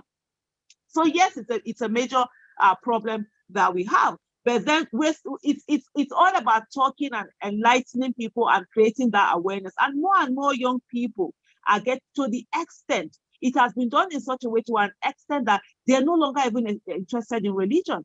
A lot of young people aren't. You find out that Nigerians who are in Nigeria, who are so religious, when they go to other parts of the world where things work, you find out that they are not as religious as they used to be. Because for some over here, they think it's all about transaction. You know, you're giving to God. Hello? Hello? We are with you. Oh, okay. I thought you were going to say something. No. Just laughing. Oh, okay. So you find out that it's not so where you're praying for 24/7 electricity, you're praying for job, you're praying. Some people even look at getting a visa as miracle. You don't need to do that where there's good governance, there's accountability, there's transparency, things are being done properly. So where our mates, we are still here praying for mundane things, where our mates are praying for inner peace and having a relationship with God. We are here still busy asking for jobs and all of that. So it's part of it. It's a major problem that we have. And like the other time, there are certain trees that I did. I said, look, there are people who, and that also we get me back to that question of, I think along the way, there were questions that were asked of what do we do about all of these things. The second person who asked the question, all of the different things that are happening in Nigeria, is for citizens to come out and make demands. And there are certain religious rulers today that if they call for protests, real protests for our nation to work, they can get over 30 million Nigerians on the streets. But guess what? They won't do it because good governance is not in their favor. Good governance will mean that the thing that they are telling people is miracle will no longer be miracle. Good governance will mean that the thing that they are telling people that they are enemies of each other, they will no longer be enemies. So they aren't doing any of those things. In terms of, the issue of supremacy, white supremacy, in our own context where people always feel that the moment it's foreign, it's more important or whatever, sadly, it's part of the things that we experience even in our country. You come to Nigeria and Africa, you're being oppressed by people who come from abroad. You go to their own countries, you're also being oppressed over there. It's sort of like beyond the fact that of an inferiority complex, where we seem to think that, oh, things from outside are always better. But for the people that we have in power, one of the things that have kept it going is that for most people, they find it is better for them to have something to do with people who are not Nigerians, to foreigners, because it will ensure that the money they will eat will be more. So if you are eating one naira and you are eating $1, the $1 is more. So they want to eat more of those money. So they will do everything that they can to ensure whatever they do, they give more preference to anybody who is foreign. As a Nigerian company, you might not get a contract, right? But somebody else from will get a contract, especially if it has to do with something that they will end up having a way that they will make it, they'll be able to eat more money from that this thing. I mean, if it's a 1 million naira contract and $1 million contract, of course you know which one we go through. The failed Air Nigeria, and it was in Nigeria Air, they called it. When they were going to do the logo, they said they went abroad to go and do logo for, is it $300 or something thousand or something like that? I'm not sure of the figure of that, but then it was in 6 figures. But meanwhile, we have a lot of Nigerians who can design logo, even if it's for free. Even if they had said, okay, Nigerians design this logo for free, we will choose whoever. There are some that will willingly do it. There are some that you pay small, but then the money that they're going to, they won't be able to eat that much money from there. So it's better to go there. So that's where it's not as if, oh, it's a supremacy of wit or supremacy of intelligence or something, but it's just because of that corruption that keeps going on. And as you go along, it enhances that. So of course, when they see an Oyibo person, they know, oh, there's possibility of along the way, we'll be able to make more. And this is part of the things that has caused the problem we have today, where people are not invested. We don't have a nation. There's no nation in Nigeria. There's not even a country. I think Chinua Achebe said there was once a country. There's no even country anymore. There's no nation. We've never been a nation. We've always been our different region. And that's the reason why, even when it comes to, and this is going to take me to the next question. I think he spoke a lot about, Islamization of the nation. When I hear the word Islamization of the nation, I laugh. When Buhari was coming and they say he's going to Islamize, I said, has he finished Islamizing his family that is going to Islamize the nation? Buhari, I will tell you, has never, in his 6th year of governance, has never in any way associated with Islam or carried Islam on his head. If you say he carries Fulani on his head, bam, I will give that to, but not Islam. It's even Osinbajo that said that he is a pastor on loan to Nigeria, who today is not behaving like a pastor. So in issue of Islamization, I don't know where that comes from. And I think one of the things that many people do not see, and I'll share an experience with you. Recently, somebody said, I think some few weeks ago on Twitter, somebody that I know very well, and who I know, there are some people who will say these things, I won't even be bothered. I know, of course, they have their biased mindset. But there's somebody that I thought was objective, and he did a tweet where he said, oh, they are not, why is it that in the North, they are not killing the Northern Muslims? It's only the Northern minorities that are being killed. Somebody else will make that statement that I feel on a normal day, some people are just, they don't want to see. But for him, I felt that, and I said to him, except you're not seeing when they're being killed. They are being killed. And he was like, oh, give me an example. And I sent several examples to him. Even recently, I sent examples to him. The thing is that people are saying this Islamization, and I don't understand what is that Islamization of. I'm a Muslim. I'm a Muslim minority from the southern part of the country. And I know what it is to be marginalized. I know the kind of positions that my people will not get because of their religion. Whether we like it or not, it happens. And of course, there are people also, my Christian minorities, who are being marginalized in the North. It's an attitude that goes across the nation, whether the South is, the only region that I will tell you that is different, and I've done this tweet before, is the Southwest. It's in the Southwest that whether you're Muslim or you're Christian, it doesn't matter. You are likely to get whatever position in an equal dose. It's Southwest where that's why you find that they don't fight over issue of when it comes to religion per se in that way. Of course, I'm not saying there are people who are extremists in all ends. But you see the northern part of the Northwest and the Southeast, the South side, it's there. If you're not part of the religion of the majority, everybody is marginalized. But it seems as if there's this thing that goes on where people look the other way when Muslims are being killed and they think that, oh, it's not them, they kill each other. 88 people were killed recently in is it Kebbi? Yeah, Kebbi State. They are Muslims. Killed by so-called Muslims, right? The president didn't say anything. But nobody calls it against Islam because the president is Muslim. But the terrorists do not care whether you're Muslim, you're Christian, you're woman, you're male, whatever, they don't care. They are killing everybody. But we, the citizens that are being killed from all over the country by the same people who are terrorists, who are bandits, whoever the religion, the tribe they know is terror, we are the ones who are segregating these deaths into different parts. We look the other way when certain people are killed. And I call it religious bias. There are different biases. There are people who have religious bias, administration bias, political bias, whatever it is. Religious bias, when people that are not part of their religion are being killed, they look the other way. It's only when people that are part of their religion are killed that they come out. There are people when Christians are being killed in southern Kaduna, who they are not being killed because they are Christians. They are being killed by the terrorists at that moment, whether they were, or because they are on that land or whatever, whether they were Christians or Muslims, they would have been killed. But when this minority southern Kaduna Christians are being killed or banned or whatever, some people will not look, they look the other way, they don't bother because they are Muslims, and then they feel that, oh, Christians are being killed, I don't need to talk. Then when Muslims are being killed in Katsina, in Niger, in Kebbi, or some other people will not talk because as far as they are concerned, they are Christians. Muslims that are being killed, it doesn't conduct, but it's only when they kill their religion that they come. I call those people, they have religious bias. You have people who have administration bias, who we talk about Chibok. Some people talk about Chibok because it happened during Jonathan, but we never talk about that Dapchi abduction or Kankara abduction or the recent Niger abduction because it happened during Buhari. whom they like.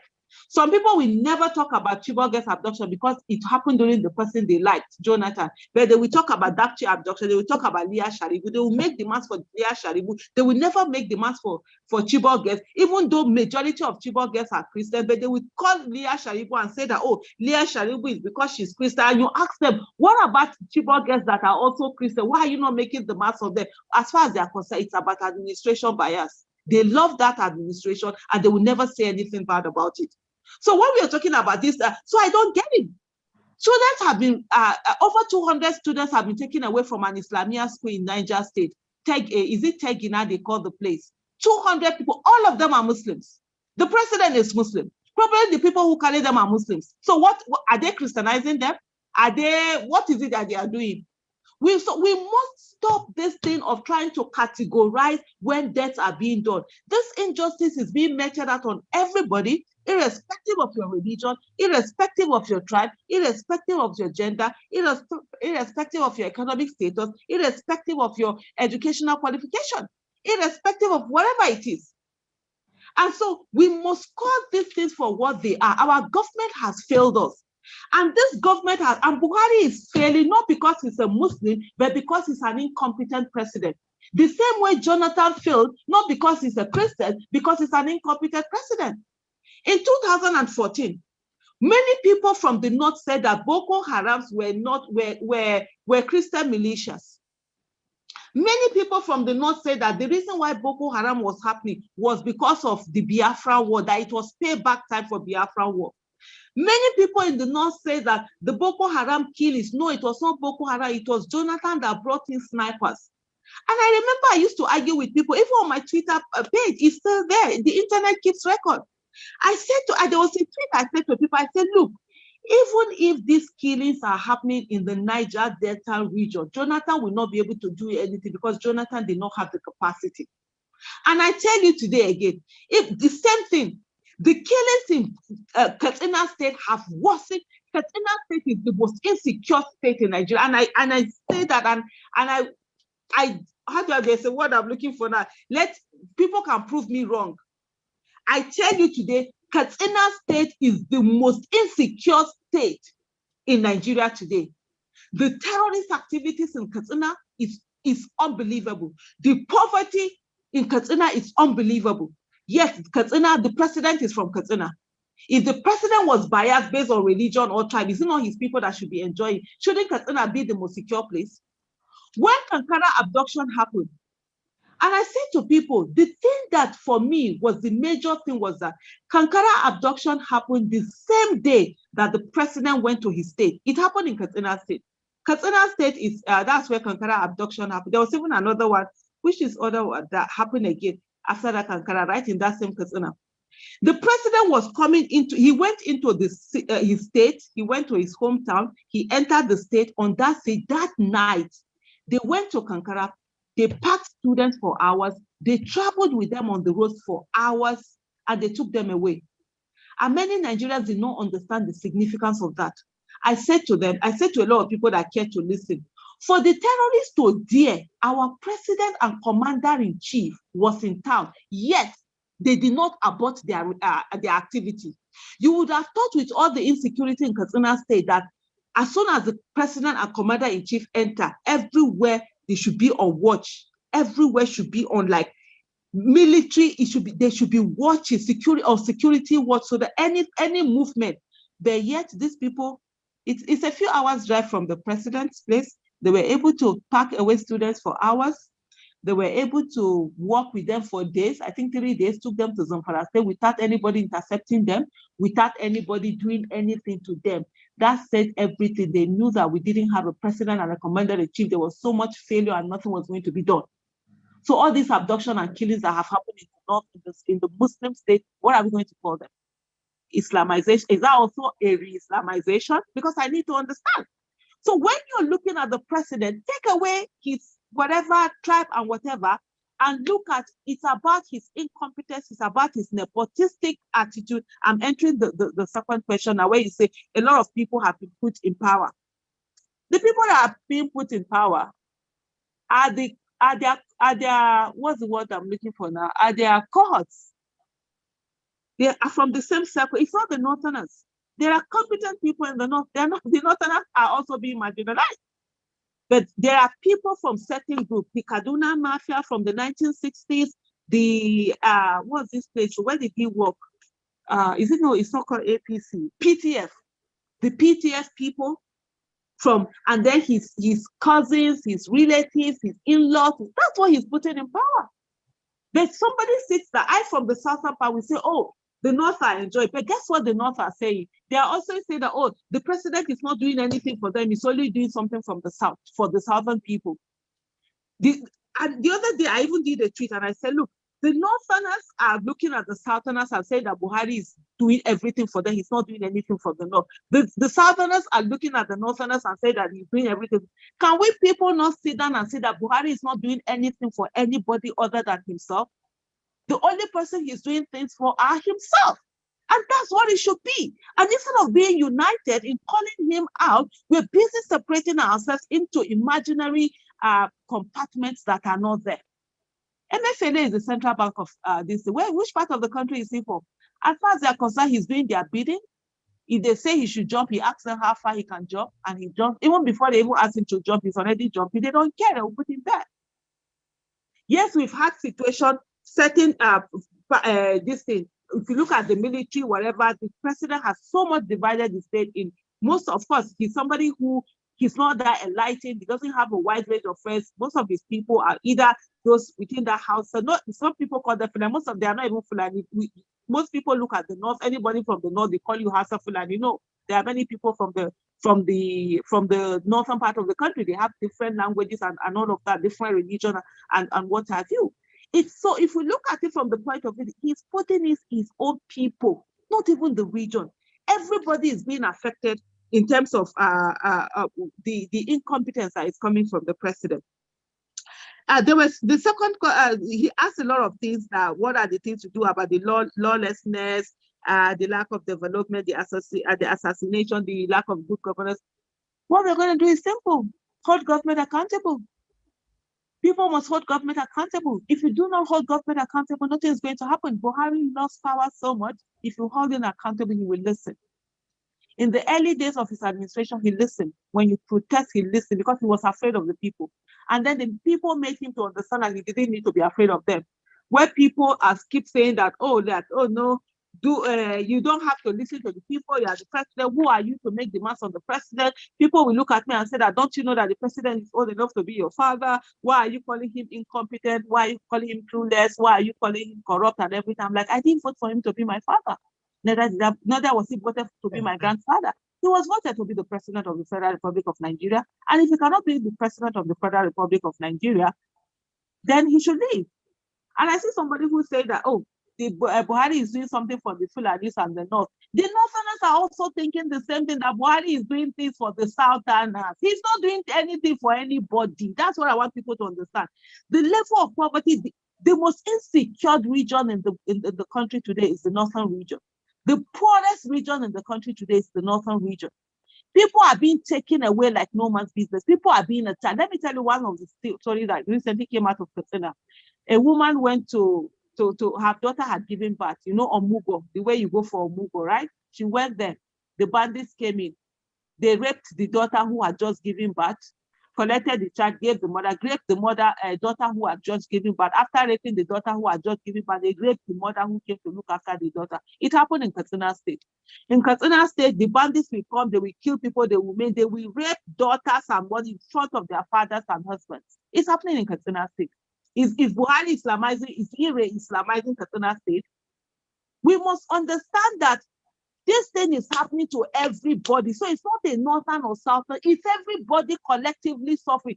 You know, Buhari went to commission this, the Lagos-Ibadan railway. I saw one person who I see, you know, educated and everything, is a lawyer also. He just put it out and say, they too, they are waiting for somebody that will come and help them develop this north, even if it's a Yoruba person. So because the North also are saying that Buhari is only doing things for the South, forgetting that Buhari isn't doing nothing. Once in a while, you put out certain building, you check how much has been spent on those buildings. So in terms of all of these things happening, We must hold government accountable. It's not a few people coming out to protest. Nigeria does not need more activists. I don't call myself an activist. I call myself an active Nigerian citizen. Nigeria needs active citizens. People must come out to make demands from their government. Where is our professional bodies? And NBA, fantastic. They've been doing, since with this leadership, they've been doing quite so much. NBA, NMA, what ICANN, whatever it is, the engineers, whatever, however, they must come out. Teachers, union, ASU, all of those are professional bodies must come out and make demands for Nigeria. It's not only when it is time for salary or increment or minimum wage that they come out. The trade unions must come out and make demands. The student unions, individuals united together must come out and make demands and let this government know that, look, you can't keep doing this to the people, otherwise these assassinations, the killings, the banditry, the kidnapping, I'm sorry, it will continue to happen. And like I said to people, we are all victims waiting to happen. Yesterday's victims were once survivors. Today's victims were yesterday's survivors, and tomorrow's victims would be today's survivors. The question always is, who is next? People think that it will not happen to them because they pray. I said to them, the people that it has happened to, they also pray, and it happened to them. And we are all victims waiting to happen. Sadly, in Nigeria, being a victim is no longer a matter of if, it's a matter of when, because the victim card is going all around and it's falling on people. And I think that takes care of the second question. Then I come back to the third question, as in what's my opinion on the presidential, what are my views on the presidential system? Personally, I prefer the parliamentary system. In terms of being cheaper, you have it's first among equals. The president is also a member of the parliament. And you find that the ministers, they are all members of the parliament. It's not this one that you have, and it's less expensive. It's not this one that you are not carrying different ministers to come and then they are like appointees. I mean, even if the president, yes, as the winning party, the ruling party, if the president decides to make you a minister or you've done something, the prime minister decides to make you a minister of one way or the other, and you do something and they remove you, you still meet in the house. You still meet where you're coming for debates and all of that. So personally, for me, I prefer the parliamentary system anyway. And then people are able to hold certain people more accountable. You hold your MPs wherever they are. You hold them more accountable. You know where they are. And then there's always this government, like you have a shadow cabinet all the time. You have a shadow government so that who are following one after the other. And they actually have shadow cabinets so that you're following, even if there's change in power, you seamlessly go into it. But then the main issue is that even if we say the parliament, it's not as if the presidential system doesn't work. Yeah, it might be expensive, it might have its own discipline, but we've seen the United States. And I always say to people, can we look at what happened in 2016 and 2020 to look at our state also and say, okay, what are we doing? In 2016, the Americans voted in somebody that they never thought would happen. For us to know that it's the kind of people we put into power that matters. And what happened? When they saw the mistake they had done, they all came, even people that had never voted before said, this thing, we need to change it. So we need to see that beyond the system, it's not just, it's the kind of people who are in office. If we have a parliamentary system, places like Kenya, they have parliamentary system, they still have this massive corruption and all of that. They still have the bad governance going on. So it's not really about the system itself, it's about the people who are in the system and what is allowed for them to do within the system. So you saw what happened with the presidential election of in the US.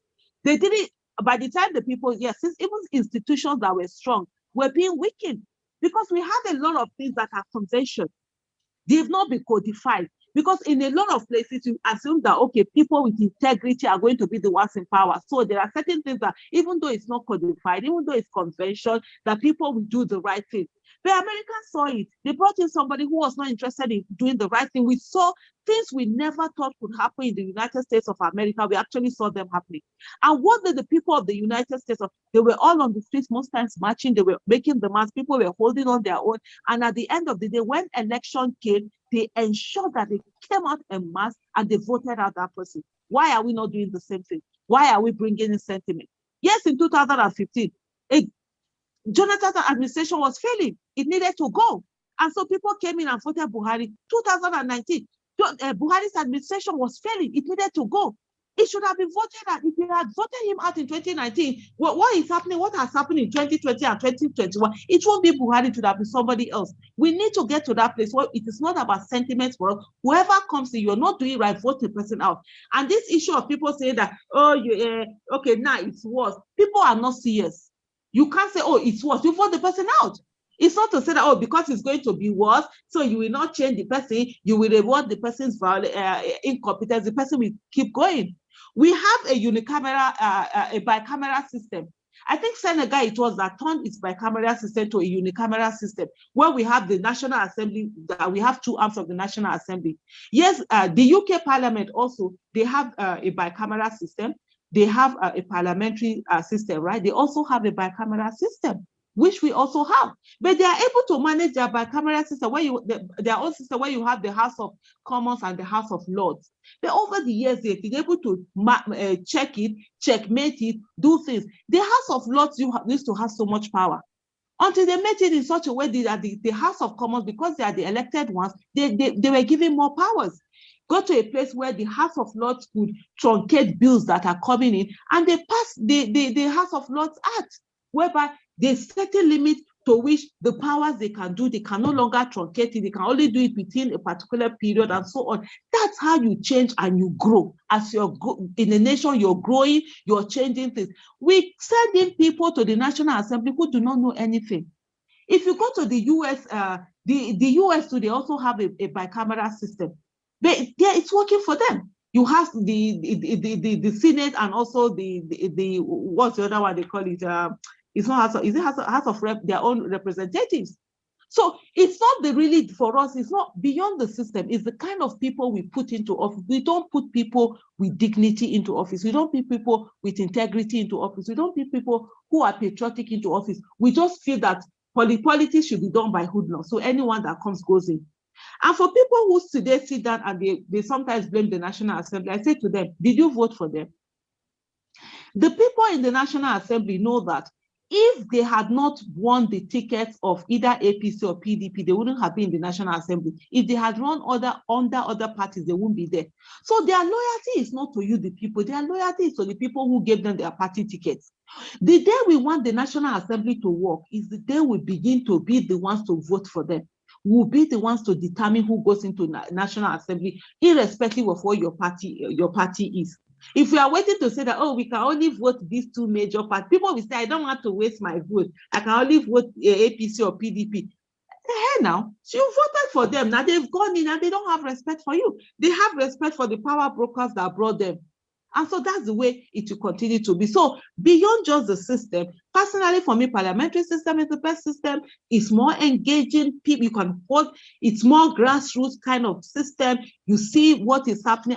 I love that particular system. But the way it is, we still have people who have parliamentary system, who it is not working, because the kind of people that are put in, because the rule of law is not allowed to happen, because that separation of power and everything, we sort of like do it this way and that way until we begin to respect the rule of law, separation of power, good governance, accountability, transparency. It's still the same thing that we still keep making the same complaints on and on and still keep getting the same bad result. Because for me, one of the things I'm always a very pragmatic person. I don't like romanticizing things. It's not just, oh, if we change to this, it's going to change. Even if we change to parliamentary system today, it's not going to change anything. As long as we do not change the kind of people who get into office, as long as we do not change the mindset of the people to know that they are not supposed to serve the people in office, the people in office are actually supposed to serve them, we still have the same problem. Whether we run a unicameral system or bicameral system,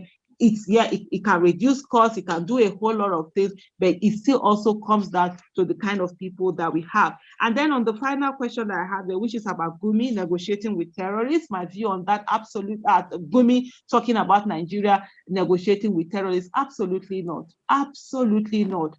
Absolutely, absolutely not. We cannot negotiate with people who have unleashed terror on our land, who have killed, who have maimed, who have destroyed our country. We will go after them, we will annihilate them, we will go with them with the might of the Nigerian state. And that's why we are expecting leadership from the president and commander-in-chief. The president and commander-in-chief has failed totally in his primary responsibility, which is the protection of lives and properties. This is somebody that was voted to secure the nation because of his history, his antecedents, supposed antecedent in the military and everything. And then it's something that, just goes on and you're like, oh no, we look the other way, and then it's not. No, it shouldn't be. The president, the buck stops at the president's table, and that's one of the things that we must absolutely hold the president accountable for that. And so there's nothing like negotiating with the president. There's nothing like doing any of that. And then we continue to do that. For the person who said there's a question about the Islam, why is Nigeria a member of the Islamic world if it's not Islamization? I don't see that as Islamization. If Nigeria wants to leave it, feel free. There are all different sets of organizations out there. And if the Nigerian government wants to leave, if the Nigerian people feel that they need to leave it, they need to leave it. What value has it brought to the country anyway? Let me tell you something about the person talking about Islamization. Is the fact that we are so biased, and most times we don't look beyond our bias. We need to look at things objectively. Recently, I always don't know how they pronounce. Is it Uruguay or I don't know? I'm always missing the pronunciation. These Muslims that are being persecuted in China by China, they are being killed. They are being put in concentration camps and all of that. But guess what? Nigeria was part of those that signed in support of China. US, France, UK, and others, they wrote a letter to the UN condemning the acts of China against the Muslims in China. But states like Saudi Arabia, Nigeria, whatever, they supported China in it. So what Islamization are we talking about here? These people, it's all about their interests. It's not about where they will get money. It's not about what they want to do. It's just like when the Sukuk loan that was taken from the bonds that were taken where the interest is small and everything used to develop. At the end of the day, it's about money. It doesn't have anything to do with Islamization. I don't understand. I need somebody to actually explain to me what this Islamization is, because I'm not seeing it. Probably because I'm Muslim, that's why I'm not seeing it. And then I need somebody to actually sit me down and explain to me, and then tell me when those people, for example, the Islamia students that were taken away, because since they are in Islamia school, we know that 100% of them, they are all Muslims. One of the children that were taken away, some of them were very young. When they started working, they couldn't work, and so the terrorists allowed them to go. One of them is a 3-year-old, and the child has died from the trauma of it all. 2 mothers so far have died. When they received the news, they collapsed, and 2 mothers have died. There is silence in Nigeria right now. The president is a Muslim. They are all Muslims. They've been taken away. So tell me, what is it? Which Islamic agenda is it? Where people are being, or it's people look the other way. Let me give you an example. In 2018 or 19? I'm not sure now. Please, so that's the question. If there's association of Christian nations, Nigeria should register also.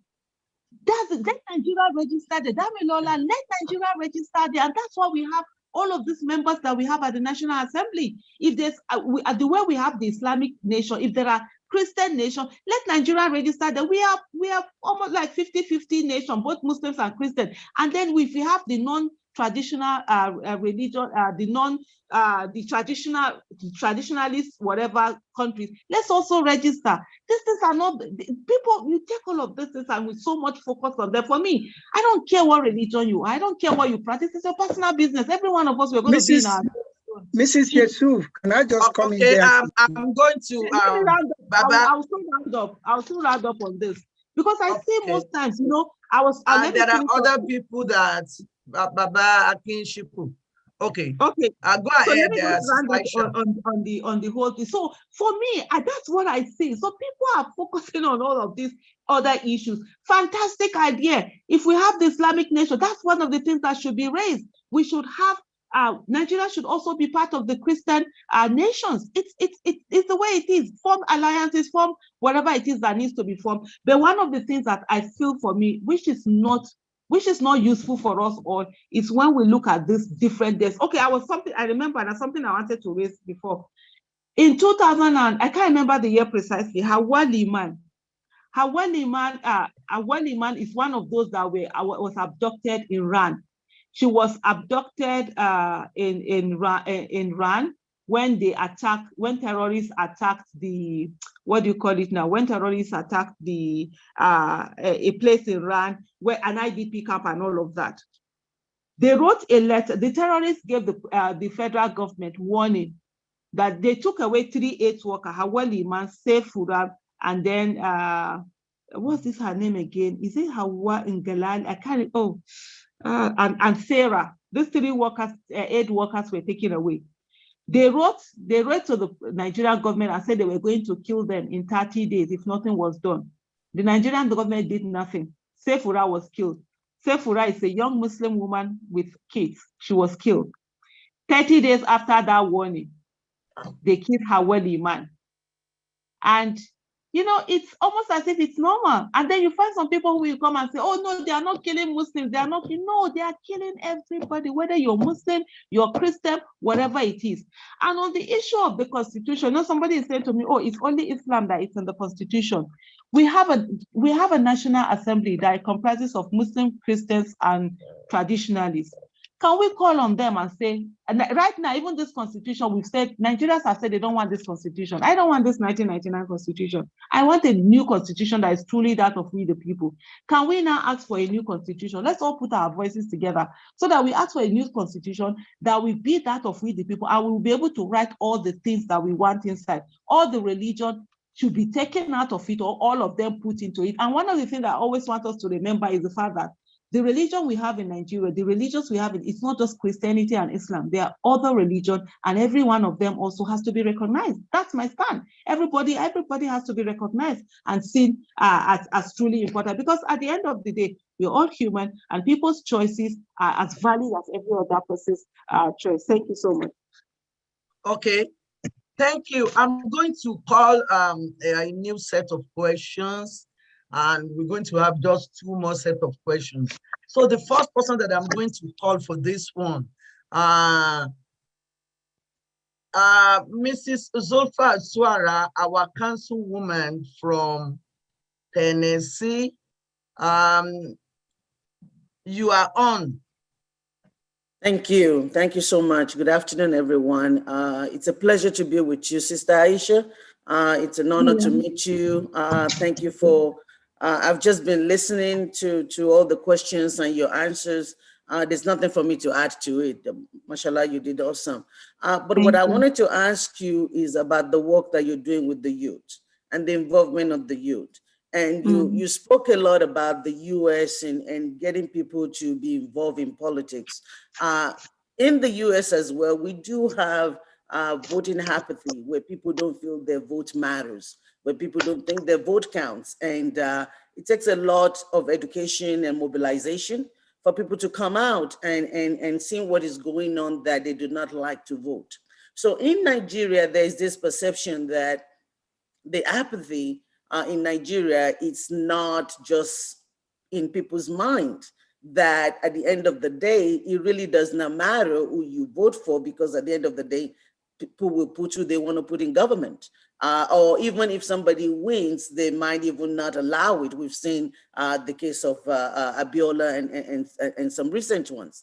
And so how do we, knowing that there's corruption in the election system, the voting is not secure, there's voting security, how do we encourage, as we're telling people this is something we don't want, this is a change that is needed on all levels of government, as we here can threaten people and say, if you don't do the right thing, we vote you out, People know that's true in the United States because we can't use the power of the people to do that.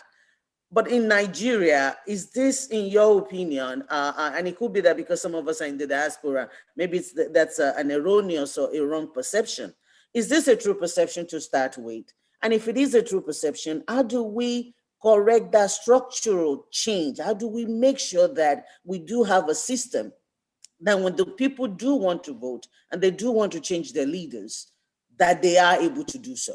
Because until we are able to do that, how do we get people to be part of that system? And I think that's what we need to be talking about. All the other stuff, I will say, like you rightly said, talking about the religion and all of that, it's a way to divide us. And it's a way to make sure that we're not paying attention to what matters. But how do we pay attention to the election and making sure we have the right people and our election at the end of the day does count? So if you can speak to that, I will appreciate it. Thank you for everything that you're doing. It's a great honor for me to listen to you and to meet you. Thank you. Thank you. Do you want me to bring in some more questions? Yes, please. Yes, and by the way, Sister Sulfa Suara, you know, she's the first Nigerian woman to get American FBI award for her role in helping our youth in the United States. Oh, great to meet you. We are always very, very proud of her.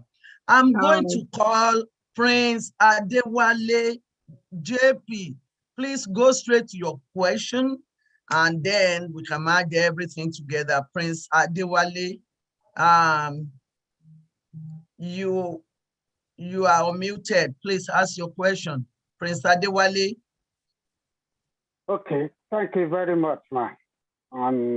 Nice meeting you, Madam Aisha Yusuf. Thank you, sir. I want to say more, but because I was instructed to go straight to the point. Madam Aisha, do you actually believe, because most of your talking are based on unity, people united, voice out together as one voice. Do you believe if people come together and vote for an agent to operate under 1999 Constitution, do you think that agent will perform? Because there's a lot of hindrances in that Constitution that make it impossible for the agent to perform. And as long as we still operating under that Constitution, there is no way out. Take, for example, election of, I think, Imo State or somewhere like that, I don't remember, while a valid election was conducted and the person win, and later it was overturned by Supreme Court. And all this is made possible because of 1999 Constitution.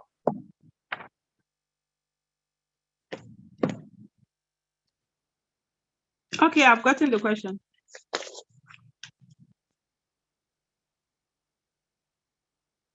I can't hear him anymore. Did you finish your question, Prince Adewale? He's still speaking. Maybe he's muted. Okay. Can you hear me now? Yes, okay, maybe. I can hear you now. Yeah. Okay. I heard the question on the 1999 Constitution. We had. So I believe that 1999 Constitution will never give anybody room to operate. Okay, let's give our guests the opportunity to answer the question. Can I have one more question? Huh? Can I have one more person and it will be go ahead. Let the person go ahead. Okay. Alagba Tobalakran. Oh, thank you. Let's go straight to questions. Mine is not actually a question. So we're taking question now, but I'll give you half a minute. It's not a question, just a comment. If that is okay. Make it just half a minute. Let's go. I'll try. First, thank you very much for the opportunity, and I want to thank Aisha for being on the platform. I think I raised up my hand when somebody was talking about religion being a problem. I put it in the chat. I said religion was never our problem. So we need to understand those are signs of a decayed system, or maybe a failed government, but those are not the problems. And I said it to say that I went to school in ABU, and I was a Christian. I was the leader of my fellowship. My own roommate was also the imam of the same hall that I live, and we coexisted together. And as of today, most of my friends are still people that I went to school with. They are Northerners, they are Muslims, or all those kind of stuff. Even in my own family, we do have a like, and I'm a Christian, so we coexisted. So religion was not a problem. The issue of system of government too was never the problem, because if you ask a common individual, they don't really care about the system of the government. They don't know what system we're practicing. All they want is for the government to deliver. So I see the problem of Nigeria to be law and order. Once you just take it on that level, that every, as a Christian, we say the soul that sinners shall die. So if you go by law and order, that it doesn't matter where you come from, who you are, once you commit an offense, you get punished, and everybody will rise up to it. So all those issues that we see, they're not really the problem. It's about, and she rightly said it, it's about the people that are running the system. If they run it very well, definitely we'll be able to enjoy the dividend of so-called democracy that we signed for. Thank you. Thank you, Alagba Woli Latran. Thank you so much. Okay, now let's go to the question, Sister Aisha. Okay. Thank you so much. I think I'm going to start with that of Mrs. Zulfat, Sister Zulfat there, where she talked about election, and then whether the myth or that election do not matter in Nigeria, whether it's so, and if it's so, what are we going to do? That votes don't matter. One of the things that I'm going to say is that votes do matter. If votes don't matter, politicians will not be buying votes. Politicians will not be desperate for votes. So it's a lie that is being told, and sadly, a lot of people are believing those lies. Let no one believe that lie. What is being done is that when they sell this lie, they ensure that the people whose votes cannot be bought, they are sort of like disenfranchised from actually coming out to vote, and then they have all the rooms to be able to manipulate and then weaponize those people who are poor or who are illiterate, and that's exactly what is happening. Before I go on to continue on that question, because I think most of the people here are in the diaspora. And for me, at every platform that I've been opportune to actually have conversation with Nigerians in diaspora, I say to them, what are you doing? The Nigerians in diaspora, what are you doing? You have so much, you contribute so much to the economy of Nigeria. Every year you remit billions of dollars. You contribute about 4% of the GDP of our country. Recently, we saw the central bank doing something called Naira for dollar. For every dollar you receive, or for every that you receive from abroad, they will give you certain amount, because they are looking for you to remit your money, but you do not have any political power. There are about 15 million Nigerians in diaspora. These are Nigerians in diaspora whose identity are known, who have means of identity, who can be counted, who cannot be intimidated by police, who cannot be intimidated by DSS, who they cannot unleash hoodlums on, who can vote. And by voting, they can change what happens in this country. And I've said, for 2023 election, if we are going to make any headway, the youth and the Nigerians in diaspora, those are our is it trump cards they call them? They will be our aces that we're going to hold. But then what is being done? So there is a need for Nigerians in diaspora to be able to vote. In 2015, when this present government, they were seeking for election, they promised they were going to do something about it immediately, about Nigerians in diaspora voting. It's been 6 years that they've been in office, and it's not even part of what they are talking about. There is electoral amendment that is going on right now, and this is part of the things that we raised. We need to see Nigerians in diaspora be able to vote, because at the end of the day, they cannot buy your vote with 500 naira. 500 naira is about $1. And I don't still see any Nigerian diaspora, except my people will talk say they don't cost her for heaven. You're not going to sell your vote for $1. So they cannot send DSS to come and intimidate you. They cannot send thugs to come and carry the polling, what's this called, ballot boxes, or drive you away, or shoot, or kill, or maim. These are the things. So it is not true. You've seen the violence that they continuously unleash. If this violence were not unleashed, you know what? If this violence were not unleashed, many people will be able to stay there, stand their ground, and vote. But they unleash this violence in a way that people will run away. People will not come out to vote. People will say, oh, votes don't matter. They will stay at home. Votes matter. Votes count. In this times that we have with the card reader and everything, in 2015, we had a very very free and fair election because of the card reader. And many people knew what the card reader was. Unfortunately for us, some politicians went to court, and that was a Wike from Rivers State that went to court, and then the Supreme Court ruled that the card reader is not admissible in the courts. And because of that, okay, we went back to the issue of the violence. In 2018, when the president refused to sign the electoral bill, I did a video. I think I did several videos, and I said all the opposition parties should come together and resist this. They should be on the street protesting. They didn't. They didn't. And of course, at the end of the day, we all saw what happened.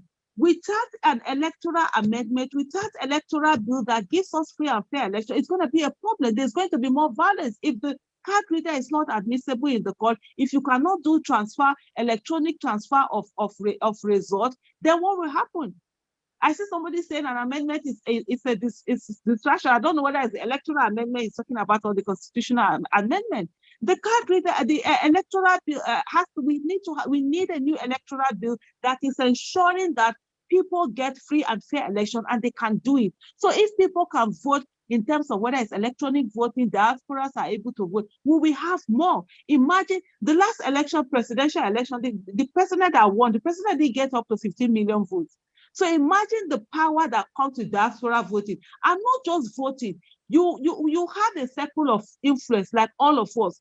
The people you send money to, the people that are always calling you to demand for your hard-earned dollars. You work hours, you're always working so much, yet you have to remit so much back home because you have to pay people's bills, pay people's school fees, pay people's health bills, but then you never make demands. You don't ask them who they are voting for. You need to begin to have input into who they are voting for. What political choices are they making? Because at the end of the day, whether we like it or not, whether in Nigeria or US or any country, our political choices affect our nation, affect the economy of the nation, affect the security of the nation, affect every part of the nation. And so because of that, people must be mindful in the choices that they make and in doing those right choices. And so for me, I'll still pass it back to the Nigerians in diaspora.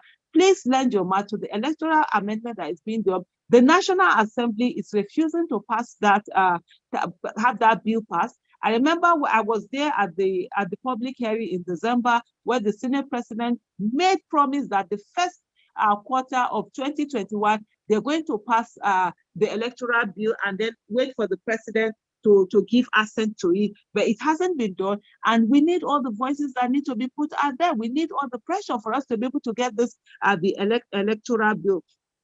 So in terms of votes do count, votes do matter, they matter. That's how politicians are doing everything. And what they normally do is that they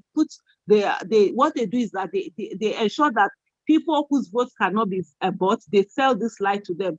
The greatest fear I have of the 2023 election is the fact that violence, you see the way that they are unleashing violence to this thing, the way they are unleashing violence on protesters, they're going to do worse probably when it comes to the people that are going to vote. And so that's the reason why we need an electoral bill that will be passed in such a way that even when you have violence being meted at, it will not favor whoever it is that unleashed that violence. That was why in the 2015 election, there was less violence because the card reader, people thought it was admissible in the court until the Supreme Court ruled. And I don't know what kind of ruling the Supreme Court did to do that. There are different ways of ruling to look at something.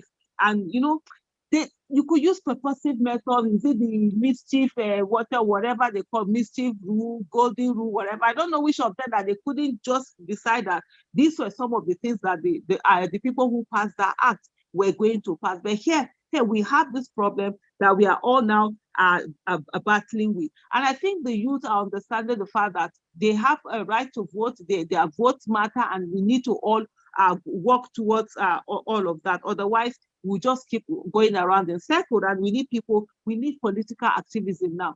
So for me, politics is about whether you're running for office, campaigning for people running for office, doing what they call fundraising for those running for office, or you're making demands I guess, from those who have been voted into office. We must ensure that we are doing one of them. Then coming back to the issue of the question that was asked by Prince Adewale, do you believe if an angel is voted and they perform? Yes, we have a 1999 constitution that is defective, but it's not solely the reason why we are failing. Excuses are like shoes, and we'll always find the one that fits. And if we keep making excuses, come 2020, whatever, if we get a new constitution today, and we put in the wrong kind of people, they are still going to fail, and we're still going to make excuses that the constitution this way or that way.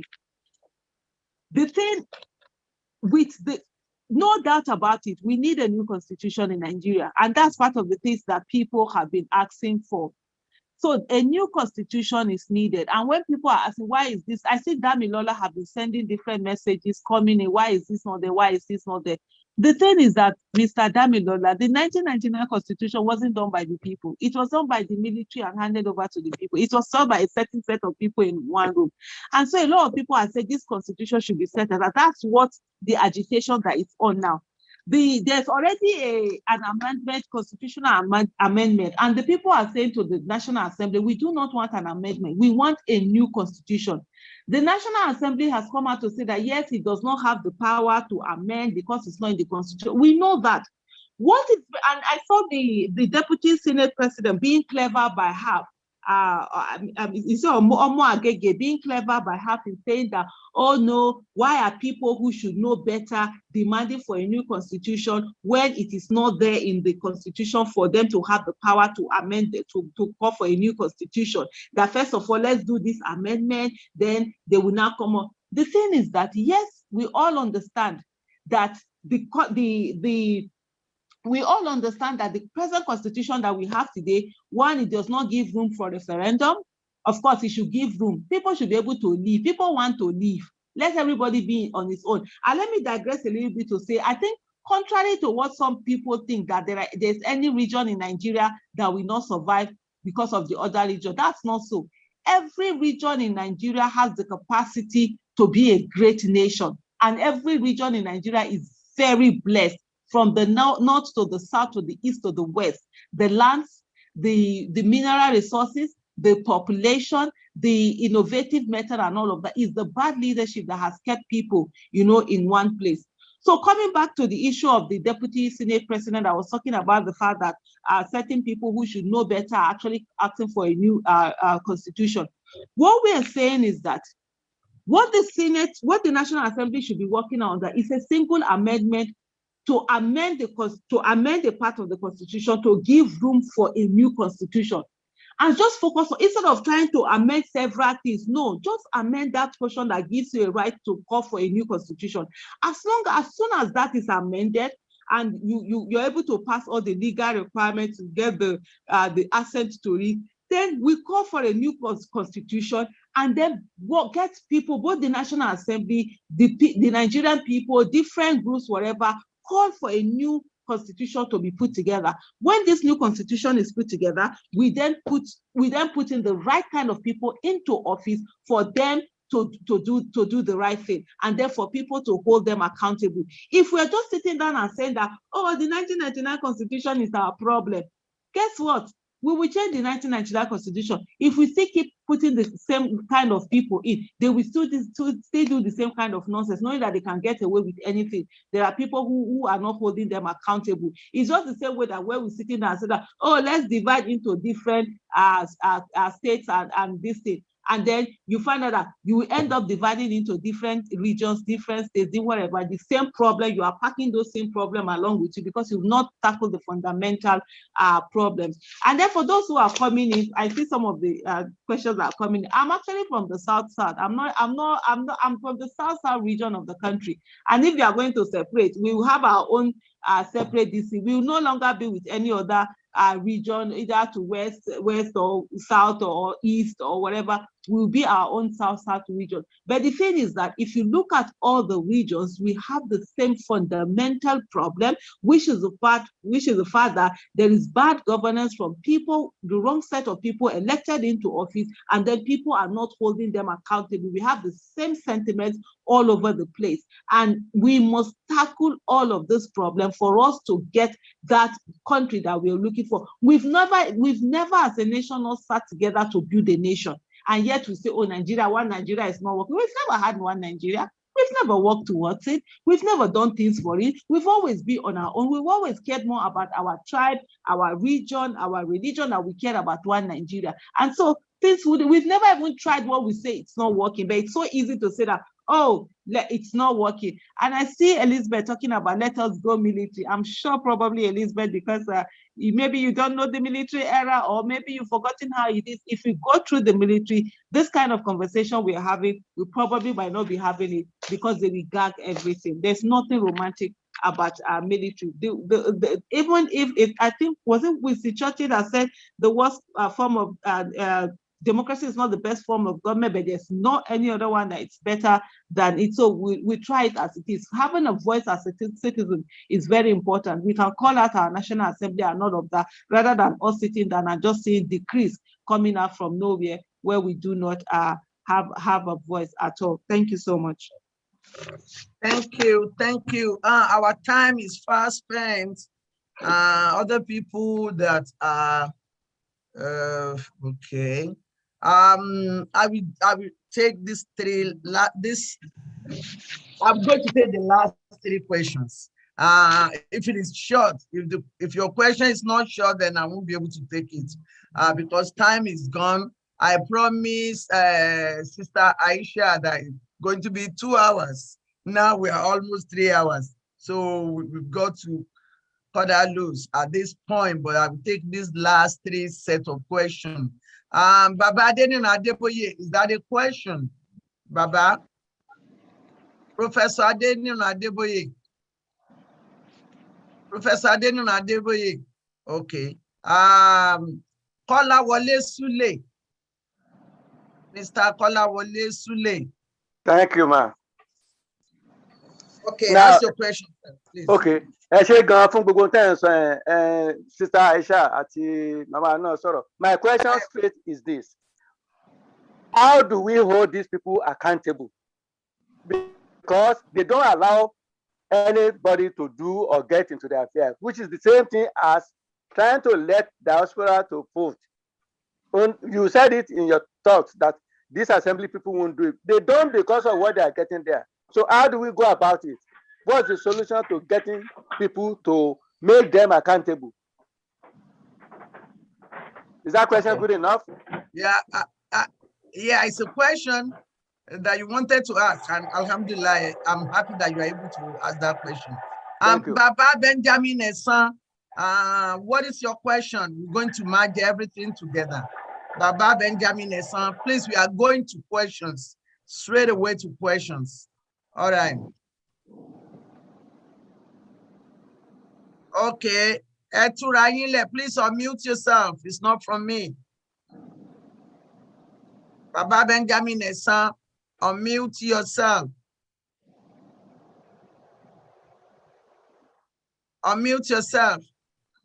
Well, while you are still trying to find out,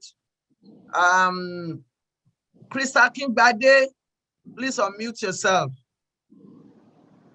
Okay. Ẹ ṣeun ìyá wa. Short question. Thank you, Mrs. Aisha Yesufu. I have been following you from far off, and I am impressed by you. So Thank you, now sir. I have two questions for you. The first one is that we need more active women. What is your role in getting more women involved? Then the second one is this. From all the analysis you have made, have you not seen it that Nigeria cannot be won again? Then if you have seen it that Nigeria cannot be won, why is it that you cannot spearhead that agitation for the South-South that you have on? Thank you so much. Yeah. Okay. Elizabeth Olagunju, ask your question. We are going to take 3 questions at a time. So grouping the questions. Mrs. Olagunju, unmute yourself. Hello, can you hear me? Yes. Hello. Yes. Can you hear me? Yes. Okay. Hello. Yeah, my question is why is the northerner, why are they holding on to Nigeria when others want to go away?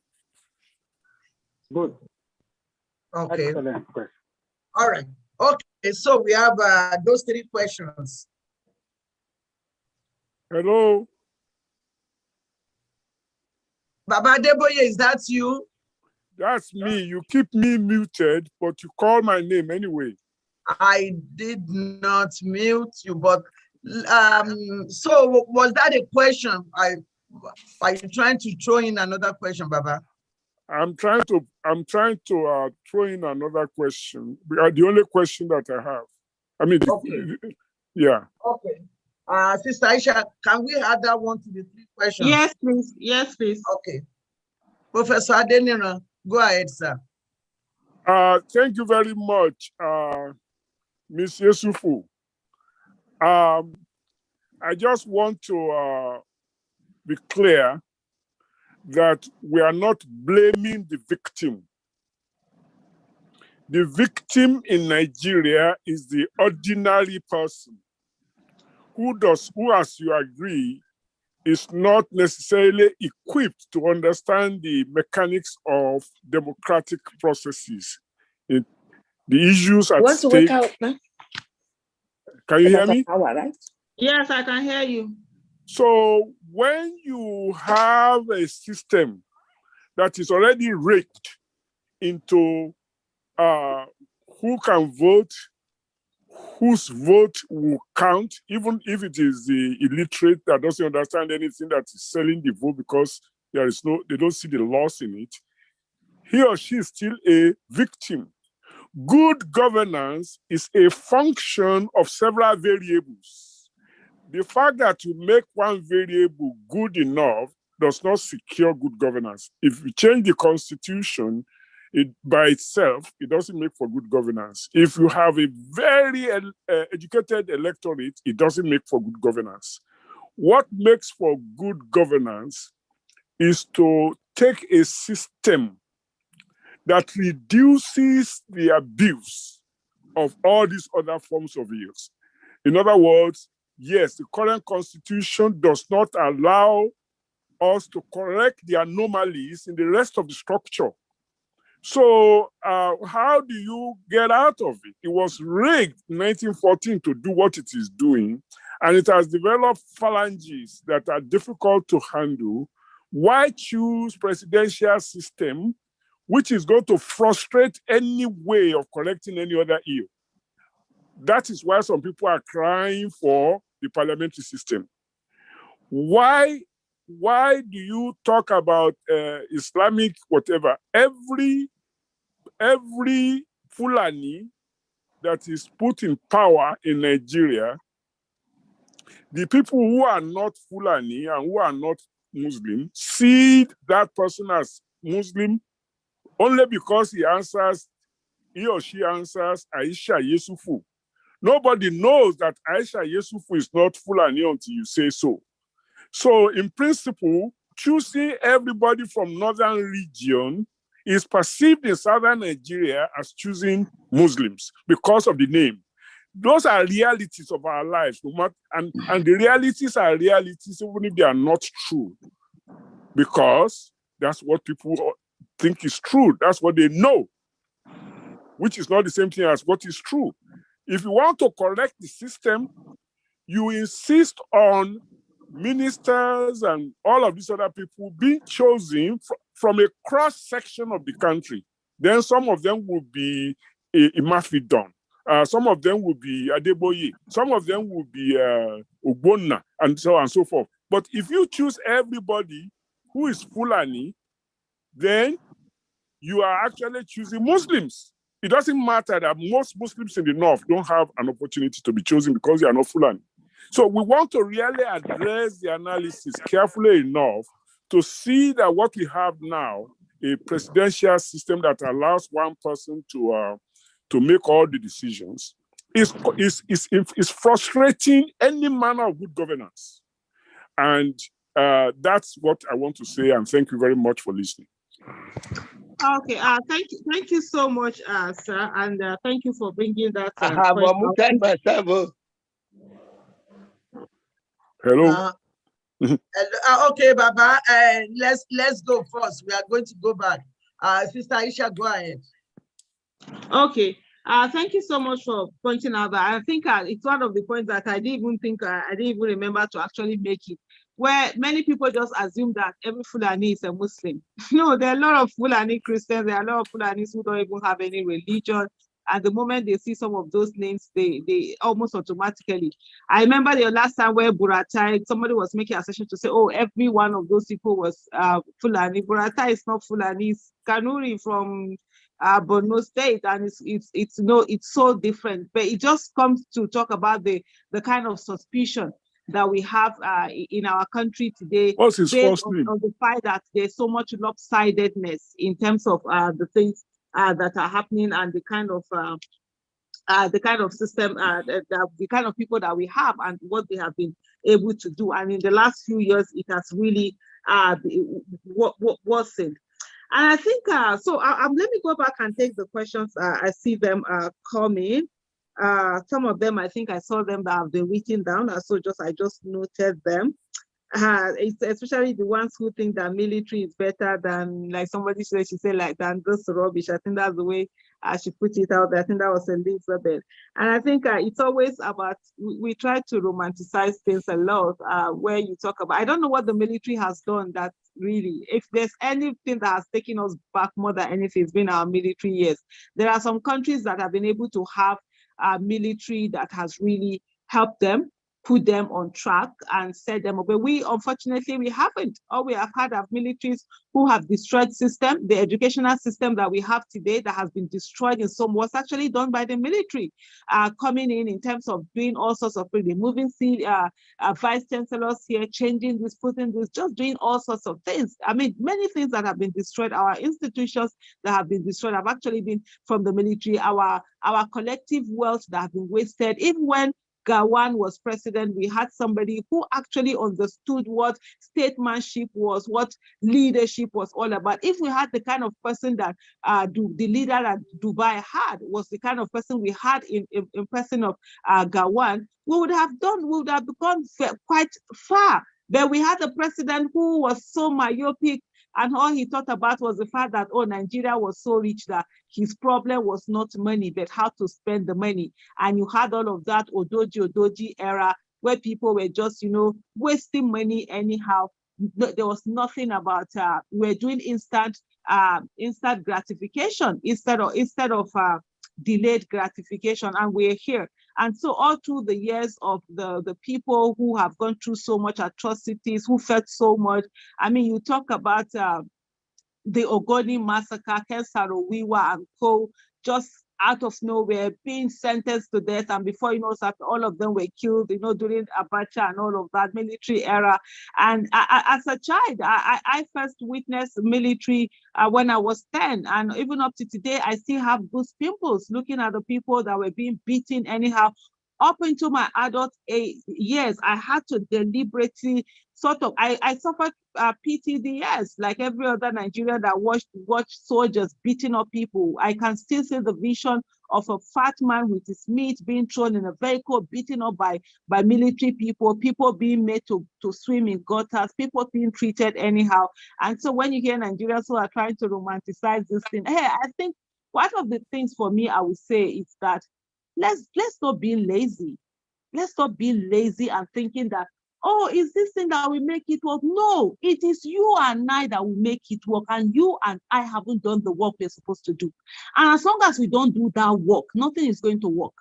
Thinking, oh, let the military come so that I will sleep and things will work. Oh, let this system be done. Whatever system is there, whatever kind of this thing we have, as long as the citizens do not deliberately work, the people do not work for this thing. And when I'm talking about the people, I'm not talking about the poor. On this case, I'm talking about those of us who are privileged enough to be educated, those of us who are sort of like the elite. We have a missing elite. We have an elite that is missing and selfish. So let me give you an example.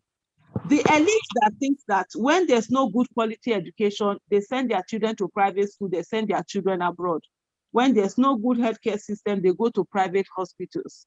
When there's no good roads, they contribute money and build roads to their estates. Where there are no good housing system, they have their estates that they live in. Where there are no good roads, where there are no transportation, of course, they have their cars. Where there's no electricity, they buy generator and they fix the problem of electricity and they have electricity in their houses. The elite that has been able to take care of everything and they live in a vacuum in Nigeria or abroad. They feel secluded from the suffering that is happening. They live in a bubble. But guess what? The bubble has been busted because now that elite is facing insecurity that the Constitution has not given them the power for them to be able to take care of. Probably if we had private security outfits that are able to carry guns, they will be able to secure themselves. But right now, because the security is in the hands of government, and the government has failed and it's affecting all of us. So when I'm talking about the people, I'm not talking about the poor who have not been given the right to education. I'll still talk about the issue of the votes and all of that. So until we do the right thing, we are doing the needful, we're not going to get anywhere. The Europe that we are going to, that we are living in, the US that we are living, the West that we are living in, all of that, go into their histories. It was people that had to fight for it. The United States of America, with their constitution and everything, in the 1920s, 1930s, it was the mafia that controlled politics. Corruption was very, very rife. In the United States, as a policeman, if you were not collecting bribes in the 1930s and whatever, you were the one that was laughed at. You were the one that was ashamed. The Hoovers of the world that came and put the FBI together, it was people. People had to stand for their countries. They went through all these things they were going to. So I don't understand why we try sometimes to romanticize this thing as if, oh, there's one magic word that everything will. No, it's hard work. It's people coming together and working, and we must put in this hard work. For those of you that are in the United States, look at that history. Before, it's only the mafia, only few people could tell you who was going to get into politics, who was going to get into office, and they called the shots, and everything was upside down. Even in the years that we're going, this insurgency we are going through, terrorism we are going through, the United States the United Kingdom went through their own with the IRA and whatever, with the Northern Ireland. These bombings, I was growing up as a child and I was hearing about all of these bombings, all of this, they'll put bombs here, they will do this here. Countries go through their problems, but people solve them. You don't abdicate your responsibility. You don't keep praying to God. You don't keep saying, oh, this is what we make it happen. This one is better. What have we done to make what we have now better? That's what I'm talking about. What have we done as Africans? We're still looking at the father. Oh, the colonial era, they came to do this. Yes, all of that has happened. We cannot change that history. There's no how we are going to wipe away time and say, let's go back to when our parents were tying these or they had their small huts or whatever, and then we start life from there. This is what we have today. So what can we do with what we have today to get the kind of nation that we are looking for? And it involves every one of us making our work. You know, when I see people say, oh, one Nigeria will not work. Nigeria can never work. We will do this. You know what it is? It's a lazy way of getting out of things. Because when you say it will not work, why must you remain in it? You free yourself from doing the work. When you say, oh, this thing will not work, by the time we share Nigeria wasn't, it was in regions before we went to the federal system. There was a reason why we had to come to the federal system. There were a lot of people who were being marginalized. I was part of the West, but and like I said, so even up to today, I'm an EndSARS woman. I am still a minority amongst minority. We look at certain states and say, oh, certain tribe or whatever religion have never ruled this state. But there are other places where certain states or whatever have not ruled. I've seen a southeastern state where they say as a Christian from a certain denomination, you can't be a governor. I think, was it 2015 election? There was one thing they were doing, they were like, oh no, it's a Christian state, oh, but you are from this denomination, you can't do this. All of these things go on. There was a reason why there were people who felt marginalized when it was done region, because the major tribe has subsumed the smaller tribes. And that was why we came to this federal system, where at least everybody here, we are all different states, we can all have our voices. But then we are all sitting there and say, oh, let's go back to this. When you say it can't work, what you do is that, yes, so in that way, you don't have to do anything. After all, I've said it will not work, so I don't need to do any work. But when you say it will work, it beholdens on you to now do something about it. And people don't want to do anything about it, so it is easier for them to say that it cannot work. I don't have a problem with people who say Nigeria cannot work. I don't have a problem with people who say one Nigeria cannot work. But you know what? Can you please let me be? I say Nigeria will work. Let me put in my own thing. Because you can't say it will not work, and then you are jumping in the faces of people who are saying, oh, it cannot work, it cannot work, you are not doing anything. People, it cannot work. Thank you. Sit where you are, have fun where you are. If you are not in Nigeria, have fun. If you are in Nigeria, have fun. Those who say it can work, can you let them be and let them try what they try and let them do what they want to do? If it doesn't work, fine and good. If it works, fine and good. It's like somebody being born. I have never gotten anything on a platter of gold in Nigeria. I've had to suffer everything. When I was looking for admission in 1994, ABU Zaria, I would go every day to the front, and for months, I would go to the offices of people, of almost the principal officers there. I would stand. People that had lesser results than me, they will come. Their parents will bring them. They will go in. They will come out with admission letter. I didn't, because I didn't have leg. And to today, that's the reason why I hate leg.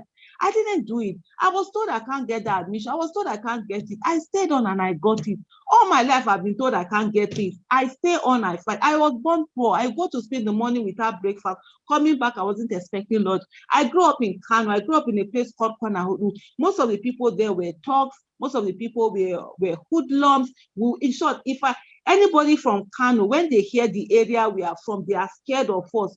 Parents didn't want their children to associate with us because we are from the wrong side of the hood. It's just like when you talk about Ajegule in Lagos, I call it the Ajegule of Kano. People said, no, but what? I didn't believe them when they told me that I cannot make it in life. I cannot get out of the ghetto. I cannot do it. I work my way. So I'm used to not getting anything on the platter of gold. So I don't get this so much drive. If you say Nigeria will not work, can you be doing what it is so that Nigeria will separate? You can't say Nigeria will not work and you are sleeping at home. Call your National Assembly member. Tell them to start the process of separation. Everybody can go there. Somebody who say, oh, the North are calling for separation of Nigeria. Groups that are saying Nigeria should be separated. So can we now with a National Assembly member? That's why the people that are going to carry national for them and let them do it. I saw IPOB. IPOB in 2019 said to their people they should boycott the election. For me, as far as I'm concerned, that was one of the most foolish decisions that could have been made. Instead of boycotting the election, why don't you put your members to be governors? You would have 5 governors, 15 senators. How many state or House of Rep members, how many state of... So when you have all of these people at the national level and in governance, they cannot be calling the shot and saying, oh, let's separate. Imagine today if the governors in the Southeast, the governors in the Southwest, the governors in the South are calling for separation. There will be more voice to it. You cannot be calling for separation in our different rooms or well. No, make it, there has to be legitimation to everything. Let these people put it. By the time the state houses of assembly are passing for Nigeria to be separated or whatever, or calling for the amendment or the result, whatever, we will get it done. Just say it will not work and going home to sleep. That is the problem. It will not work. Can you not do the work that will make it not to work so that we get on and move on with it? I think those are some of the things that we are going to be looking at. So let me come to the question of this. Okay, I think it was Mr. Kolawole Sule that talked about how do we hold the country accountable. We hold the country. There are different ways of holding the country accountable. One of the simplest way of holding the country. The government. Of holding the government accountable is, first of all, the biggest one is during election, by voting out any government that has failed. The moment people that were elected into office do not do the right thing and you vote them out, guess what? The parties will now begin to field candidates for you, good, right candidates. If you reward bad behavior, then bad behavior will continue to happen. We have leaders who do not have the incentive to be able to do the right thing because they are not being held accountable. So they know that even while they fail or they do not fail, they will come for election and they will be voted for. Many people will not come out for election. Let's look at Lagos State. What's the turnout of Lagos State? I think Lagos State has the highest number, between Lagos and Kano, they have the highest number of registered voters. But look at the turnout. You're seeing turnout of less than 30%. Sometimes in the 30s, less than 40%. People are not coming out. People would rather stay in their houses and be watching TV, watching movie, watching Premier League, doing all sorts of things rather than coming out to the election. They even be laughing. They don't want to come. And then they do not realize that it affects their lives, it affects their security, it affects their wealth, because economic policies are going to be made by the people in office. So the biggest way of holding government accountable is actually by voting them out when they do not do the right thing. Then beyond that, while they are in office, I think there's an Alison. I think it would be nice if we keep the comment respectful and we talk as if we are people who are this thing. I'm not your problem here. I'm not elected. That's why I haven't served. And I'm here because I want to be. So I think that animosity should be directed to the people that you've elected. So whether I live in, I'm Alison in the Wonderland, it's my right to be there. And I think, you know me, I'm an area girl. I'm ghetto bred. And if you want me to carry and go left where I feed one, you can meet me on my platform. But I think in everything that we do, we should keep it respectful. Yes. I'm not here because anybody is paying me to be here. I'm not anybody. I'm not serving anybody. I'm not a public servant. I'm a private individual. And that's why I do what I want to do, when I want to do it, and how I want to do it. So please kindly keep it there. You have your opinion, I have my opinion. We have a right to our different opinion. If you think Nigeria isn't going to work, fine and good for you. I think it's going to work, and I'll continue to do my bit to make it work. And if it doesn't work, so let it be. I just needed to put that out there because I see some of the comments that are coming in today. Yes, so I feel this place where you see like this, so I feel sweet charm. Anyhow, I feel go get to I praise not be small thing. As you see me like this, I always talk and tell of us get there for psychiatric because we don't forget this English when we speak. You carry and go area matter.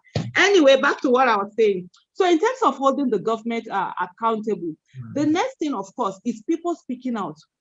People forgetting whether this person is from my religion or not. People dropping fears.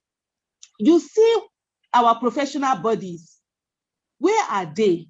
You cannot have a protest of you sit down at home and expect that, oh, there are activists that will take care of the protest. So these few people are coming out on the streets and then the police are tear gassing them. The police are beating them. People will be laughing.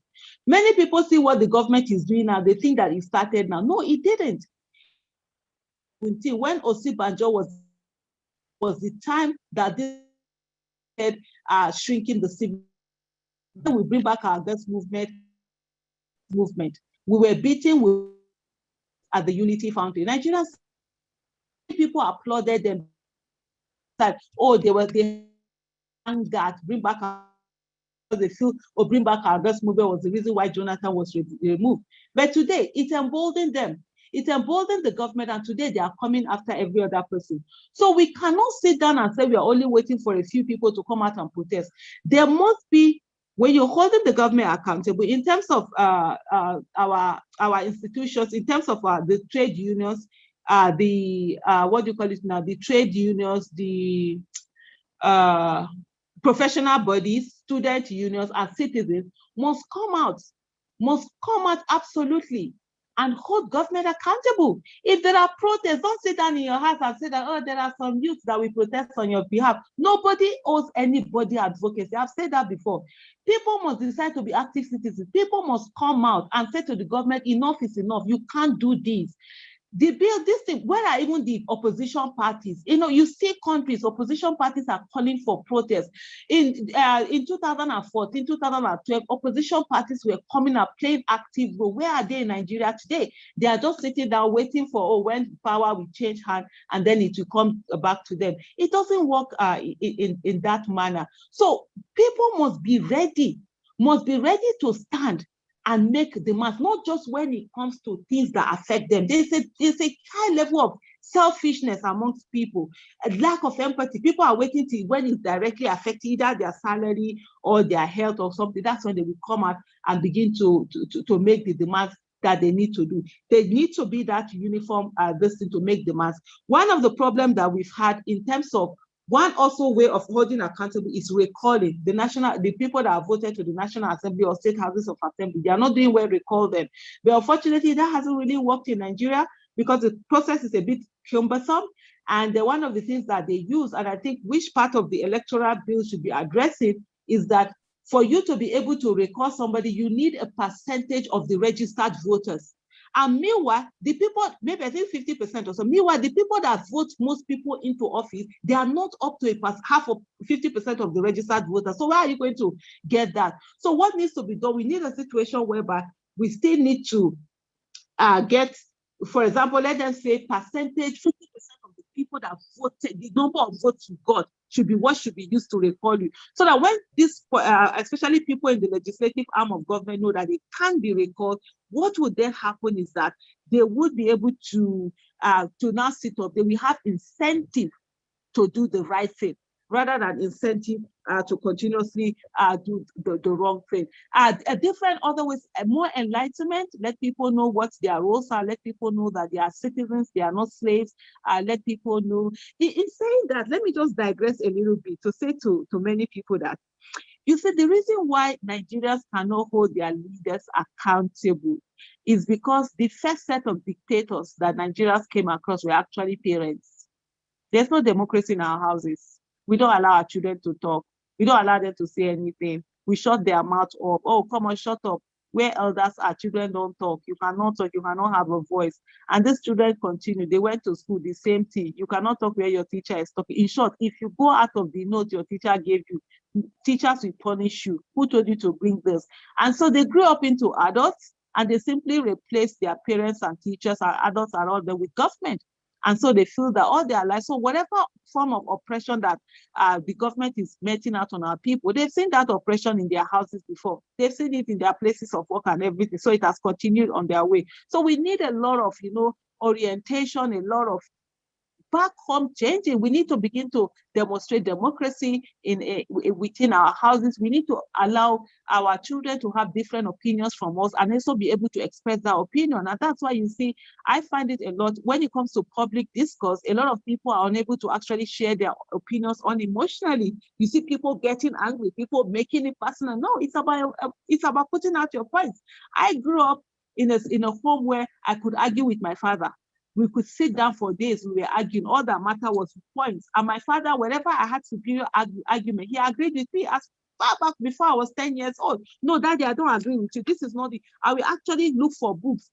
If I go to school, I'll look for library. I'll go and look for books, so newspaper, whatever. I'll write out the points. I will come out and say to Daddy, Daddy, you see, I was telling you, Daddy, look at it, look at this newspaper. So I grew being able to dispassionately argue. I can't be angry. I can't be what is to put my points out there. So these are some of the things that are going to happen. But these things are going to take a long time, right?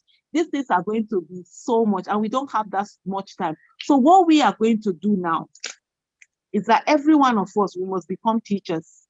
Every one of us, we must use our circle of influence. We must talk to people. We must educate people, political education. Every one of us must learn political education. We must be politically literate. We must see, like the people who sell ugu, our security men, the people we buy suya from, the people we meet on the street. We are not enemies of each other.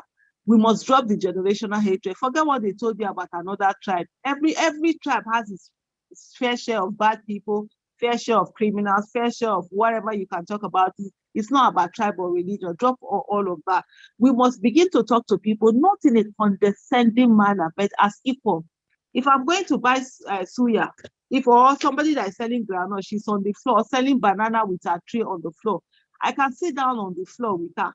Whether there's salt, I will look for paper, newspaper, put it down. If I don't want to stain my clothes, I'll sit on it. Hey, madam, this. We will talk about politics as in sister to sister, sister to brother, 1-to-1, as equals. Not that I'll be talking, it's not you people that you say your vote. No. Never in a condescending manner, because we are all equals in this.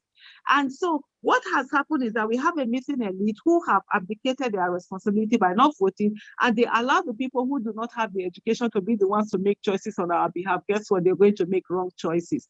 And so it's very important for us all to keep looking at these things that we're going to do, the long-term one, the short-term one, the low-hanging fruits, the long-term things. And one of the things is that if we're going to get our country working, our student unions must come back. Student unionism that was killed by even the people who were the ones who were student unionists ended up killing our student unionism. I saw when Lagos State BC the other time was removed, and nothing will happen. And that's what happens when you kill all of these things. So these are some of the things that I think that we are going to do to keep on that, and let citizens understand their roles as citizens, that we are supposed to make demands. Even like now, one of the things that has really happened is that social media has been democratized, you understand? So, because, social media has democratized media. And so every one of us will have a voice. We see what is happening now. Nigerians, they did a Twitter ban, and we had to all use VPN. I use VPN to be on Twitter now. And what that has done is that it has ensured that the unintended consequence that have come out of it is that we now know that with VPN, we can send along all over the world. I do live videos, I do videos, I send them out. People can talk, we all have voices. You don't even have to be on the street to be making the demand. Let everybody come out, let the coming out, and then we are talking, we're making our demands, we're saying this is not acceptable. Silence is not an option, silence is not golden, silence is not a virtue. Every one of us, we must come out and begin to make those demands that we are doing. Mr. Chris talked about the role in getting women involved. For me, for us to be able to get the nation we are looking for, of course, and I think I can't remember the part that said it earlier on, that we cannot segregate 50% of the brains that we have, because the women are 50% of the population, and if you're not putting them in politics, you're losing. And many countries have shown that having women in power, having women in leadership role is actually smart choices, and a lot of countries have done well. With the COVID-19, we saw a situation whereby most of the countries that did exceptionally well were actually countries that were being led by women. And so we have Scotland, we have New Zealand, we have Germany, and the rest of them. They were able to handle things so very well. And it's really important. And so part of the things they are doing, being there, talking to people, and just letting women know that, look, you can do this, just be out there, just be out there and be consistent. But of course, there are so many things that have been weighed down, that are so many how do I put it, the obstacles that have been put there for against women, in terms of the money, in terms of customs and tradition, family members. A woman in politics is most times they're being called prostitutes, called all sorts of names, and what have you. These are some of the things that have really held a lot of women back. But quite a number of women are really working on getting into politics. And then most times, this is issue of whereby it's the power brokers that are the ones that are putting people in office, and sometimes they end up using the choices that they feel are best for them, rather than the one who is most capable. And Mr. Christopher said to me, have you not seen that Nigeria cannot be one? There's no country that is one. Even the US that you are in, it's not one. If it's US that you are in, the UK you are in, it's not one. The Scottish man does not see eye to eye with the Englishman. In short, if you call the Scottish man an Englishman, he's angry. If you call the Irish man does not see eye to eye with the Scottish man or the Irish person, neither does the Welsh. The Welsh were marginalized for years. For over 500 years, they didn't allow them to speak Welsh. They had to speak it in secrecy. It was last century that Welsh, which was made not to be a crime to speak Welsh. So there's no country that is one. When you think that, you think in US, Doye, thank you so much for that. I see when people are talking, oh, Nigeria is one. Where is one? You think which country in this world is one? You think France is one? Or you think Spain is one? The Catalonians that have been fighting and whatever, it's not one. UK is not one. The thing is that what you have, what you think, how do things work? If you ask me about region, I will tell you the regional this thing that we had before was the best way. Let the power at the center be removed. Reduce the power at the center. Let us have loose federation. Let the regions own their things. Not one region is being used to the money from one region is being used to service every other place. Meanwhile, other regions are keeping their materials. When the oil is done, they will go back to their material. The way they use the oil from Zamfara, from Delta State and whatever, but it's the way they should use the gold from Zamfara. So there's no country. So when you ask me, have you not seen Nigeria? Nigeria is not one. There's no country that can be one. What you look for out is what identity that you have. When you're talking about the American dream today, it's not that people are not being marginalized. If you go to the Native Americans, they will tell you how they are being marginalized. If you say the blacks, they will tell you how they are being marginalized. If you say the Hispanic, they will tell you how they are being marginalized. There's a dream. There's a place whereby, at least you know to a certain level, you are not going to be brought down because of this. If you excel within this, you are accepted. You do things together. That's what you want. The Nigerians that go to Canada and become Canadian, are they one? Do they see you as one there? Even while you are in US, do they see you as one? They don't see you as one, neither do they see you as two. But when you get there, there is an American dream, there's a Canadian dream, there's a British dream that you dream. So if you're putting your this, you can excel. Nobody is putting that cap on your ceiling. Unlike our own whereby, if you put in your best and you are excelling, they will put a cap to it and bring you down. That's what we should be working towards. Not anything. And one of the things I say to people, I see a lot of people who are always like, oh, we'll leave Nigeria. For me, it's an option. No. Anybody that wants to leave Nigeria, please don't. I always encourage, I say, please don't stay. If you have opportunity to leave, leave. Those of us that want to stay are staying. Those of us that want to leave, will leave. But one thing I'll remind everybody is that wherever you go to, Nigeria will do you. I trust Nigeria. Nigeria will do you. Whether you are in Nigeria, whether you are outside of Nigeria, wherever you are. So it is in our own interest to ensure that things are working back home. The other day they talked about a German Nigerian who was on the day when he was going back to Germany on his way to the airport at military checkpoint, they shot him and killed him. He just came to visit. He has left Nigeria. He has Jackpot. Did that happen?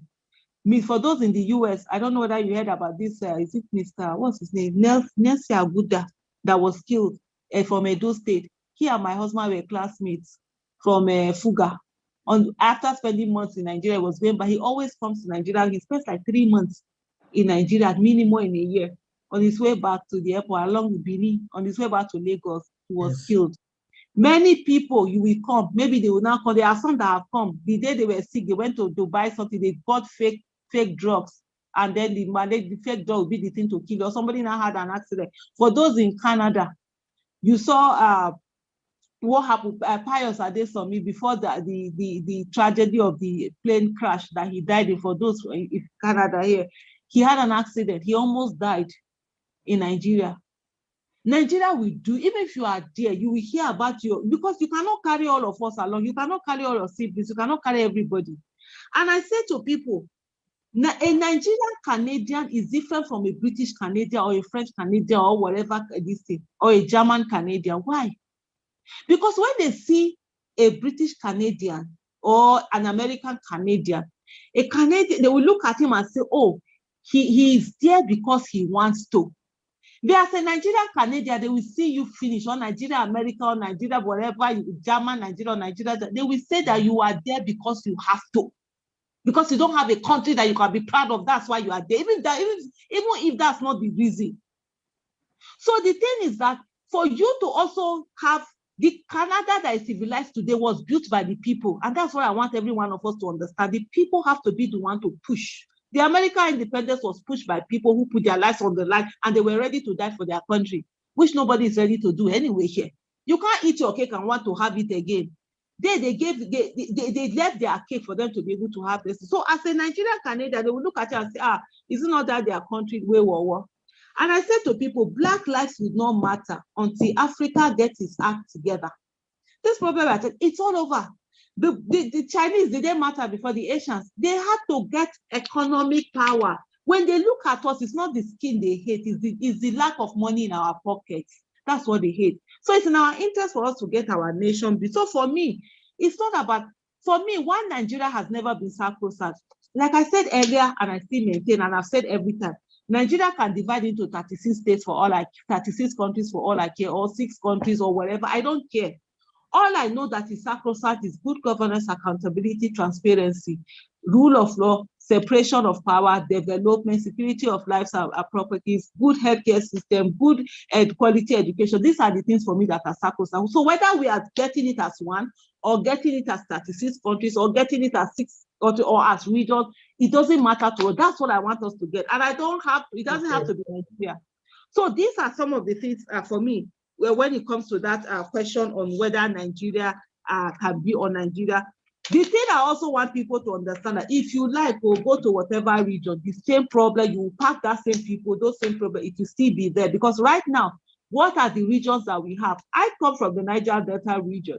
You look at the Niger Delta with all the extra money that I've got in the 13% derivative and everything. What has been done? Less population, not too many, but you go there, there is stark poverty. What has been done there? These are also some of the reasons that we go back. Then let me come to this question of Mrs. Olagunju. She said, why is the Northern holding on to Nigeria, which others want to go away? That the same way you are agitating for other regions to go away, there are also people in Northern Nigeria that are agitating. But you know what?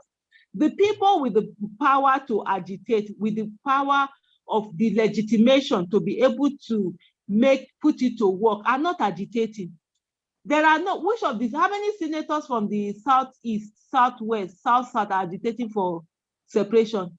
How many governors are agitating? How many local government chairmen and councillors? How many state houses of assembly members are agitating for? It's just people that are talking different. And they want to, they've got out a statement that they want to leave too. So what I'm saying is this now, get the people who are in the who are in government, let's get them, let that be the main distance so that we live. It's not to just say, as somebody said, the senators have been bribed. So who cares? But the senators are our representatives. So no matter what I say, I live in Abuja. No matter what I say, whether I want separation or I don't want, it doesn't really matter in the scale of it. It is my senator that is supposed to carry my voice. And if it's not carrying this voice, no matter what I'm saying, it's that sort of thing. That's the reason why we all have to be interested in the politics, to be able to put in the people, the right people that will call for what we want to call it. If it's separation, let it be so. So the Northerners also are also agitated. I've seen quite a number of them. Arewa, different Arewa groups are also saying they too, they want their own Arewa Republic. But the thing is that there must be, it's not just for the people to be talking about it. You must get the people in offices to talk about it. And so 2023 is coming, and it is the best thing that can be done is for people to vote in people that are going to carry this agenda there and get it doing. And then the issue of the victim Nigeria, okay, I think the SADA said that we should not victimize the people. When I'm talking about the people, I'm not talking about the ordinary people. For me, yeah, they are victims. They don't have the education and everything. And that's why for me, I talked about the missing elite. And I said people must begin to take up that responsibility. The education that we have, I always say that we have, is not for us alone. It's for millions of others who didn't have the privilege to be educated. And so we must always speak for them. And then one other thing that in the last 24 hours, it's been something that have been going out since yesterday, going out through my head, where I thought about the fact that, when we see people who are selling their votes, they give them 500 and all of that. You know, we looked at them, some of them are like, oh no, aren't they ashamed? I started thinking about it when I saw that video of people who were brought in to do a counter protest, people who were being brought in to do a counter protest. And so what I said was that between the politicians and the poor people whose votes are being bought, there's a quid pro quo. There's quid pro quo going on, something of value for something of value. So the people, the poor people, they feel like equal to the politician when they are selling their votes, right? They have something of value that they can give. And the politicians are giving them money and asking for something in return, which is their votes. But you and I, we help a lot of people, but we never ask for anything in return. We don't even look at them as if they have anything to give. We come from the point of the benefactors to their beneficiaries. And so we don't treat them as equals the way politicians do with them by giving them 500 and saying vote for me. We need to begin to look at that too, and also checking at the political decisions they are making and the things that need to be done about it. And so not just you two, what are we doing when you're sending money home? Are you talking to them? Are they holding their government accountable? And one of the things also is that why should the people even hold the government accountable? Thank God I had forgotten to raise this point when I talked about the question earlier. Why should the people hold their government accountable when there are so many people who are playing government to them? So there's no incentive for Nigerians to hold their government accountable, because when there's no light, when they cannot feed, they will call their fellow citizens. When they cannot pay their children's school fees, they will call their fellow citizens. When they cannot pay for their hospital bills, they will call their fellow citizens. Any problem they have, they will call their fellow citizens. But guess what? In the Western world, where a lot of people, others are, you can't call your fellow citizens to hold your government accountable. So we too, in a way, we are enabled governance that is happening, enablers of the behavior of many people who are able to not do anything, refuse to hold their government accountable, refuse to, then they will say, oh, they will come and meet you and send you series of tests, call you 10, 20 times a day, emotionally blackmail you and all sorts of things, and tell you that you have to be the one to help. It's also part of the problem that we have in the Western country. To knock on somebody's door and say, hey, my children have not eaten, please come and give me money. They are not going to look at you. Say, please give me money to go and pay for my school visit. So these are some of the things that are doing. And so how do we get out of this? Of course, of all the things that it's not about what is going on. It's about the fact that we must have accountability, transparency, good governance, strong systems, rule of law, checks and they have to be the things that all of us have. I see somebody wrote in here, 23, Damilola, I think that the Yorubas will not vote. So be it. If you don't vote, guess what? Some people will vote. Even if you send people that vote, they will send somebody to the National Assembly on your behalf. When the people in the Southeast said they were going to forget about the election, they were not going to vote. It didn't mean that people were not sent in. If you decide that you're not going to participate in election, well, other people will participate in it. They will send people to the National Assembly, state houses of assembly. They occupy these offices. You will not see the things you want. You will not see that constitution you are looking for, because at the end of the day, those of us who are not in offices, we have our voices, but we do not have the legitimation to get things going. It is these people who are in offices have things going. Thank you very much. Thank you. Thank you, sister. If you don't mind, can I take 2 questions more? One of our elder citizens, Baba Benjamin's son, I've just taken him and Abiodun Olomola. If that is okay, Sister Aisha. Oh, well, the way you put it, you say our elders, it's nothing I can do, but yeah, so let's take that. It's a bit this. I haven't taken it 3 hours. Okay. I've been talking. I know. I'm so Baba. So can you ask your question now?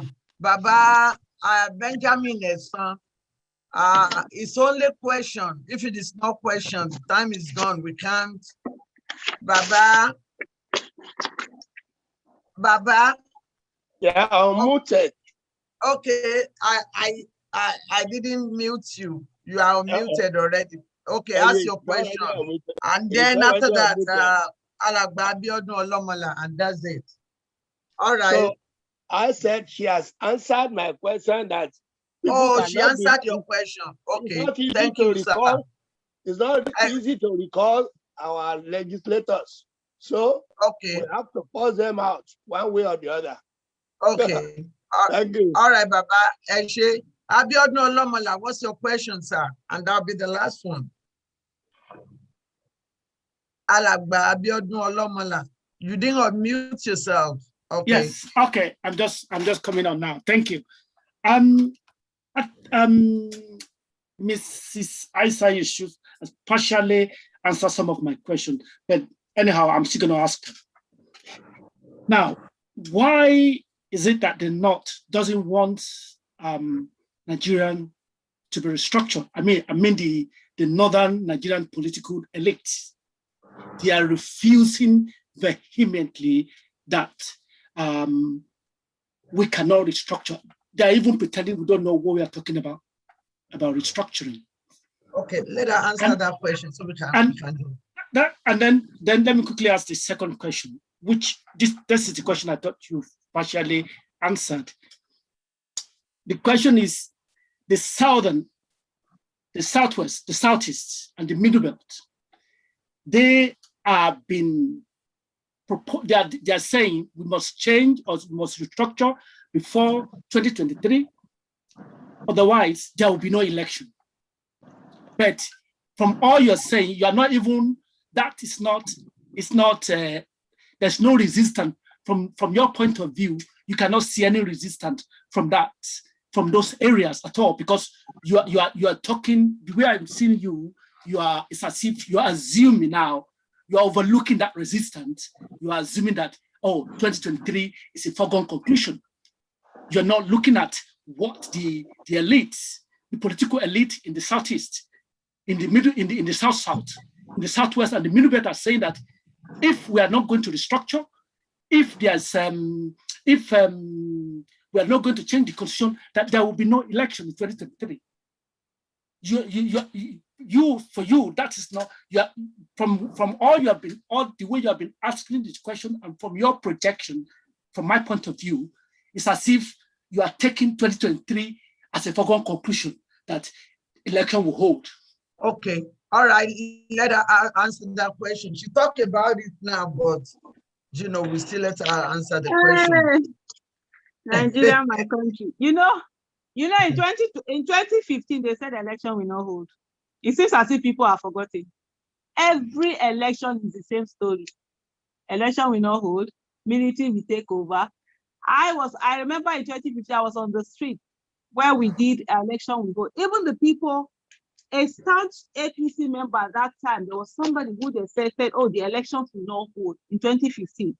There was a lady who used to do a particular countdown to the election on Twitter.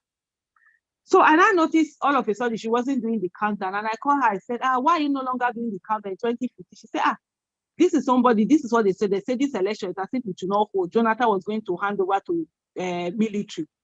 And I said to her, so they say election will not hold, and you are okay with that? And from that day, I stopped retweeting because she was not doing countdown to, was it New Year or something like that. These things is as if one of the things that I find out is that we don't pay attention.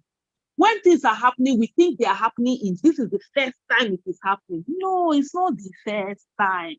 It happened before. I tell you again, it's not different. Most of you people that were not on the streets, I was on the street 2014. I was tear gas 2014. I was beaten up by talks 2014. They said, police said they were going to kill me 2014. We did protest at the INEC, February 2015, we did protest. Police said they were going to shoot us. Most people who support, when people like government, they don't pay attention to what that government is doing. So people today will tell you that, nothing is happening, Buhari is not doing anything against this. I was on the street, so that's why I'm saying this. Let me start from this bottom question. So when you talk about restructuring, I was just looking at him, and when he was the last speaker, when he was asking that, I was just smiling. I said, restructuring, is it today? Was APC not talking about restructuring when Jonathan was in government? When the South-South and whatever, the South-South were in government, were they not talking about restructuring? Was it not the APC people who today have entered and are no longer talking about restructuring that were talking about restructuring? These other people that are talking about restructuring, by the time they enter again, they will forget restructuring. For For how long are we going to allow the political elite to use our head as if it's coconut? I think if I said this thing before they speak, you know the answer. When I make Kukuma begin to speak PG, maybe not all of us will understand fast. They are the same. They speak the language that they want you to hear. When they get in there, they will not do it. This is APC. This is the 6th year of APC government. In 2014, APC was the one that was calling restructuring. PDP government was silent. The South was silent. If the South wanted, why didn't they restructure it in 2014? Why wasn't restructuring done in the early 2015? Why wasn't it done 2013? Why wasn't it done 2012? They didn't do it because they do not have the politicians do not have the interest for restructuring. So the thing is that, so when you are coming out to talk as if, oh, they just started this restructuring talk as if it started yesterday. No, go and check Lai Mohammed and co. Go back to their statement. Go back to APC statement when they were formed. Even before that, when they were different, but go and check their statement. They were the ones who were spearheading restructuring. And guess what? 2019 is coming back. I shared recently, APC has done something on restructuring, which was, I think this person, what's his name? Nasir El-Rufai was the one that headed it. They talked about restructuring because we are now moving towards 2023 election and they know that it's restructuring people want to hear. They will start talking about it again. But when they get into power, they will close. So when you say South are saying there's no election, there is no because of restructuring, guys, are because they never answer. When they get in at the same thing, because the same thing, that was what these people told us to APC. By now, I thought by now we would have had restructuring. By now, diaspora voting would have been possible. Did APC government not promise Nigerians in diaspora that they can be able to vote when they get into office? Have you been able to vote 6 years? 2 years to go, less than 2 years to go. Have you been able to start voting? So these are the things we should pay. Why are we sitting down and allow people? I don't understand. To become gullible. Meanwhile, these are people when they know their common interests. The citizens are busy holding hatred against each other. I am Kasa Fulani, I am Yoruba, I am Igbo, I am this, I am this. We are holding. Meanwhile, these people in political, but they don't hold hatred. They have common interests and they are fluid. They enter, they come out. They will say one thing today, they will say another thing tomorrow. Nigerians will say, but they are politicians now, leave them. So this talk about whether there will be election, there will not be election, we've heard it before. Except we were not paying attention, it was said they even say they were going to hand over to military in 2015. It didn't happen. They even said Nigeria was on the brink, Nigeria will collapse. Have you forgotten all of that? It all happened. It's the same permutation. When we come to election, they put that fear in people. The same people that are telling you election will not hold now. Election will come, election will hold. They probably will get into office. They will forget anything about restructuring. It's the people that will be asked that will not be talking about the restructuring. So we've gotten that before. The key thing that you need to pay attention, whether they say, pay attention to the kind of people who are coming into office. Forget about this, whether it's whatever, they pay attention to them. If it's restructuring, let there be restructuring, let there be true federalism, let there be all of these things. Whatever it needs to happen, let it happen. But we must ensure we have the right people in offices. We must ensure we have strong institutions. We must ensure the rule of law. We must ensure the separation of power. We must ensure good governance. We must ensure accountability. We must ensure transparency. We must ensure development. We must ensure good quality education. We must ensure security for all. We must ensure, I could go on and on and on and on and on. That's the things that happen that we need to do. We must ensure that the issue of state of origin, we do away with it. The issue of catchment area, we do away with it. The issue of federal character, we do away with it. We begin to focus on what do I call it now?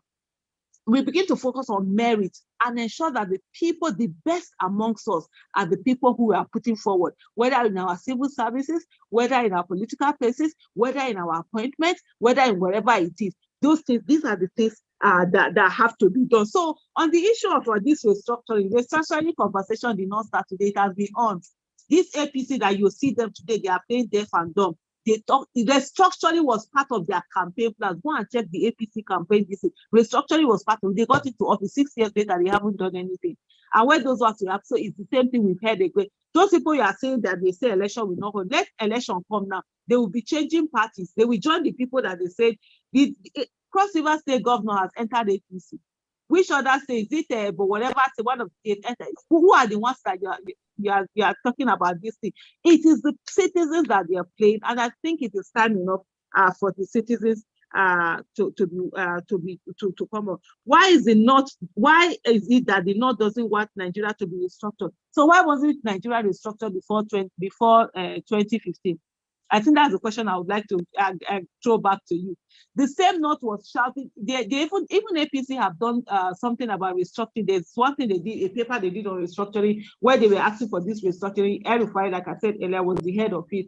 So it's the same thing. You're talking about one of the things that many people seem not to realize is that you have a united politician. You have a united political class. It is time for citizens to be united. That's where you're missing it. And every day they will bring religious divide, generational hatred, whatever tribal divide. They will tell you that, oh, it's the other region that is enjoying more. Meanwhile, all of you are suffering the same thing. We are all suffering the same thing. Until people begin to understand that they are all suffering the same thing, and these people are united in meting out that suffering, will continue to be divided while they unite on their interests and get things to be done. I realized that there was a question that was mentioned I didn't answer in terms of ministers.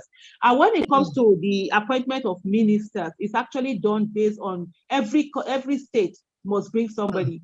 And so I see doing, yeah, absolutely. That's what they are doing. They are doing the rule and the conquer and divide. That's what they are doing to people. And they are thinking this, so you are fighting for. They are those people are united in what they are doing, meting out all of these things. So in terms of the minister, when it comes to appointment of minister, you have to have one from every state. So the other things that you don't have this is in terms of all of this security heads and all of that, the other appointments that the president is doing, and that's why we've had this lopsidedness where most of these appointments are coming from the north. And you would have thought that if the president had any regard for people, with the tragedy that happened of the chief of the army staff, we would have thought that as somebody who would be sensitive to the permutations in the country, would have actually gotten a chief of army staff from the eastern part of the country or from the southern part of the country, just to get this. But of course, he doesn't seem to care. He does things the way that he wants them to be done. Anyway, I think one of the things we need to do is that there's too much power. The Nigerian president is too powerful. It's one, I think it's one of the most powerful in the world in terms of the power that they have to do so many things, appoint so many things, appoint the AGF, appoint all the service chief, all the security, whatever. There's so much power in that. And these are the powers that need to be taken away from the Nigerian president. Some of them should be taken off where an individual is making all of those decisions for the nation. So we need to really work on that. And how do you get that? It's going to be the Constitution. Whether we say this thing is bad or wrong, it's still the Constitution we have. And if you're going to change that, if by getting the right people into offices. Like Mr. Benjamin Esson said, it is not easy to recall our legislators. That has been part of the problems that we have.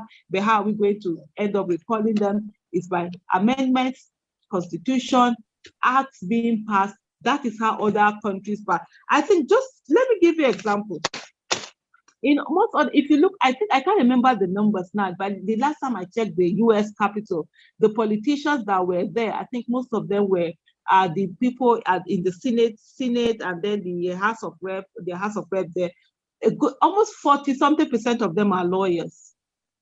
In most countries, you find out that lawyers are the ones who are in the legislative arm of this thing. Here, we have people, anyhow people, talks. We are more happy to have talks in politics, in offices, than to have people who have the capacity. We will shame the good people out of office. We must get to a place whereby we are actually sending the right people into office, the educated people who know what they're doing. And when they get there, we also must hold them accountable. People cannot keep running away from politics. That has been the mistake that was done before.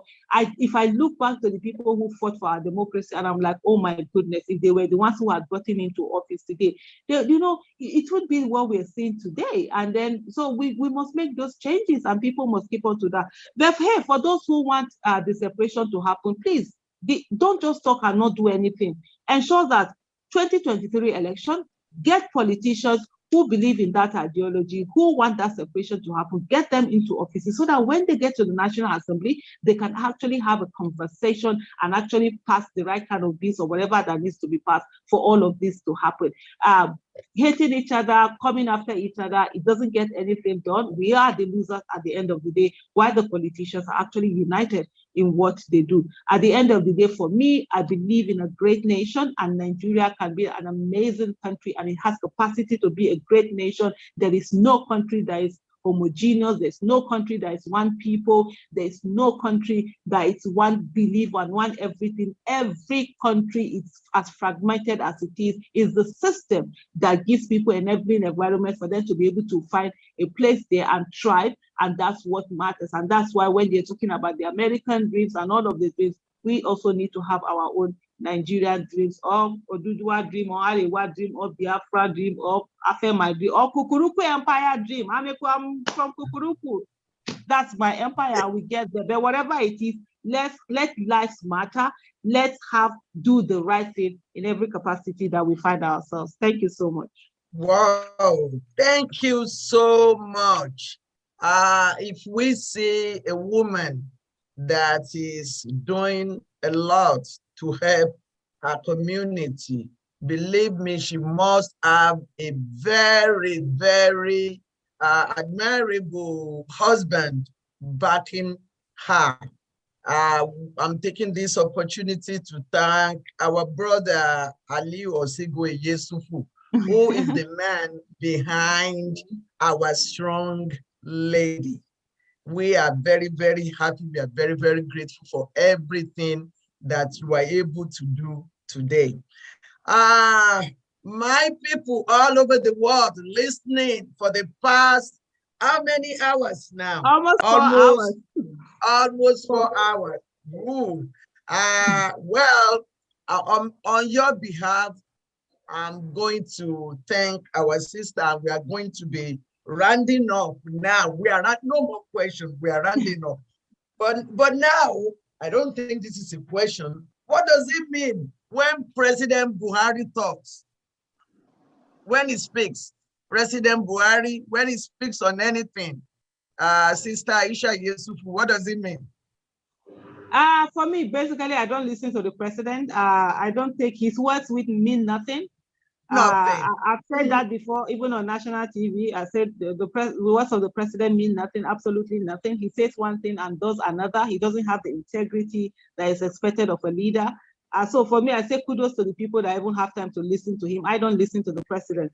And I think if we have a nation that is truly a nation, if we had a national assembly that is truly a national assembly, the impeachment proceedings should have been ongoing now. From the statement that the president did in the recent interview he did, where he was asked why is he doing railway, from the reports of the state speech, because I haven't watched the interview, railway to Niger Republic, and he talked about the fact that he has cousins over there, and there is a British that divided those lives. Yeah, and in a country that's a country, there should be impeachment proceedings. And that's why I say Nigerians, we need to put people in the legislative arm of government that are going to hold the executive accountable.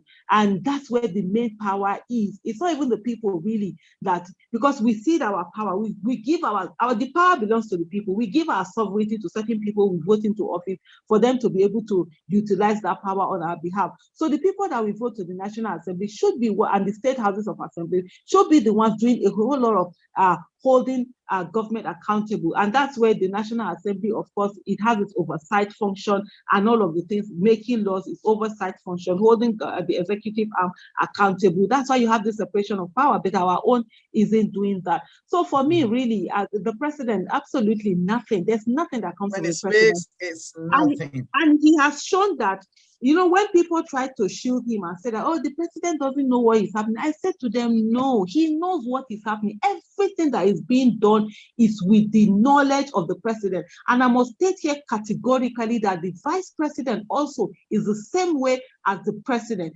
Nobody should come and be saying that, oh, his hands are tied. If his hands are tied, his mouth is not tied, neither is his brain tied. We have a son in office where a lot of human rights abuses have been going on. A lot of rights of people are being truncated. Many people, and I'm inclusive of that, many people voted for Buhari because of Osibajo was on that ticket, and the way he came on, he was proactive. He was on. He even started the campaigns even before Buhari had started the campaign. Today, he pretends that he doesn't know where he's going. He pretends that he doesn't know the kind of atrocities that are being meted out on the country, and even the shrinking of the civil space started for him. So for me, I don't. And I would like to take this moment to also thank you so much for appreciating my husband. And I think in most times, people normally don't do that, but he's one person that, oh my goodness, he's my teacher, he's my mentor. My husband is my everything. Whatever I see me doing today, he's one of those persons who have given me the backbone to get it done. I love him so much, and I never hide it. And he's somebody that I respect absolutely. He's a feminist to the core, with action and everything. And especially with my family, I put my life on the line a lot of times. Sometimes you don't feel it. They are the ones who feel the heat. A lot of people call him, oh, why is he allowing his wife do this and all of that? And he has stood firm, and he has always been supportive. He's my backbone. And honestly, I continuously every day pray to God to reward him with agenda for it does, give him all the good in this world, and they have. Thank you so much for appreciating him. Ami, we are very, very proud of your family. Where we are now, I'm going to call my other presenter who is going to give the vote of thanks and round up. But before I do that, I want to make one or two announcements. Yoruba Gbode lives on donations. So those of you who keep helping us, we thank you. Those of you who are thinking about helping us, please make donations to Yoruba Gbode. We cannot thrive unless we get money. Thank you so much for helping.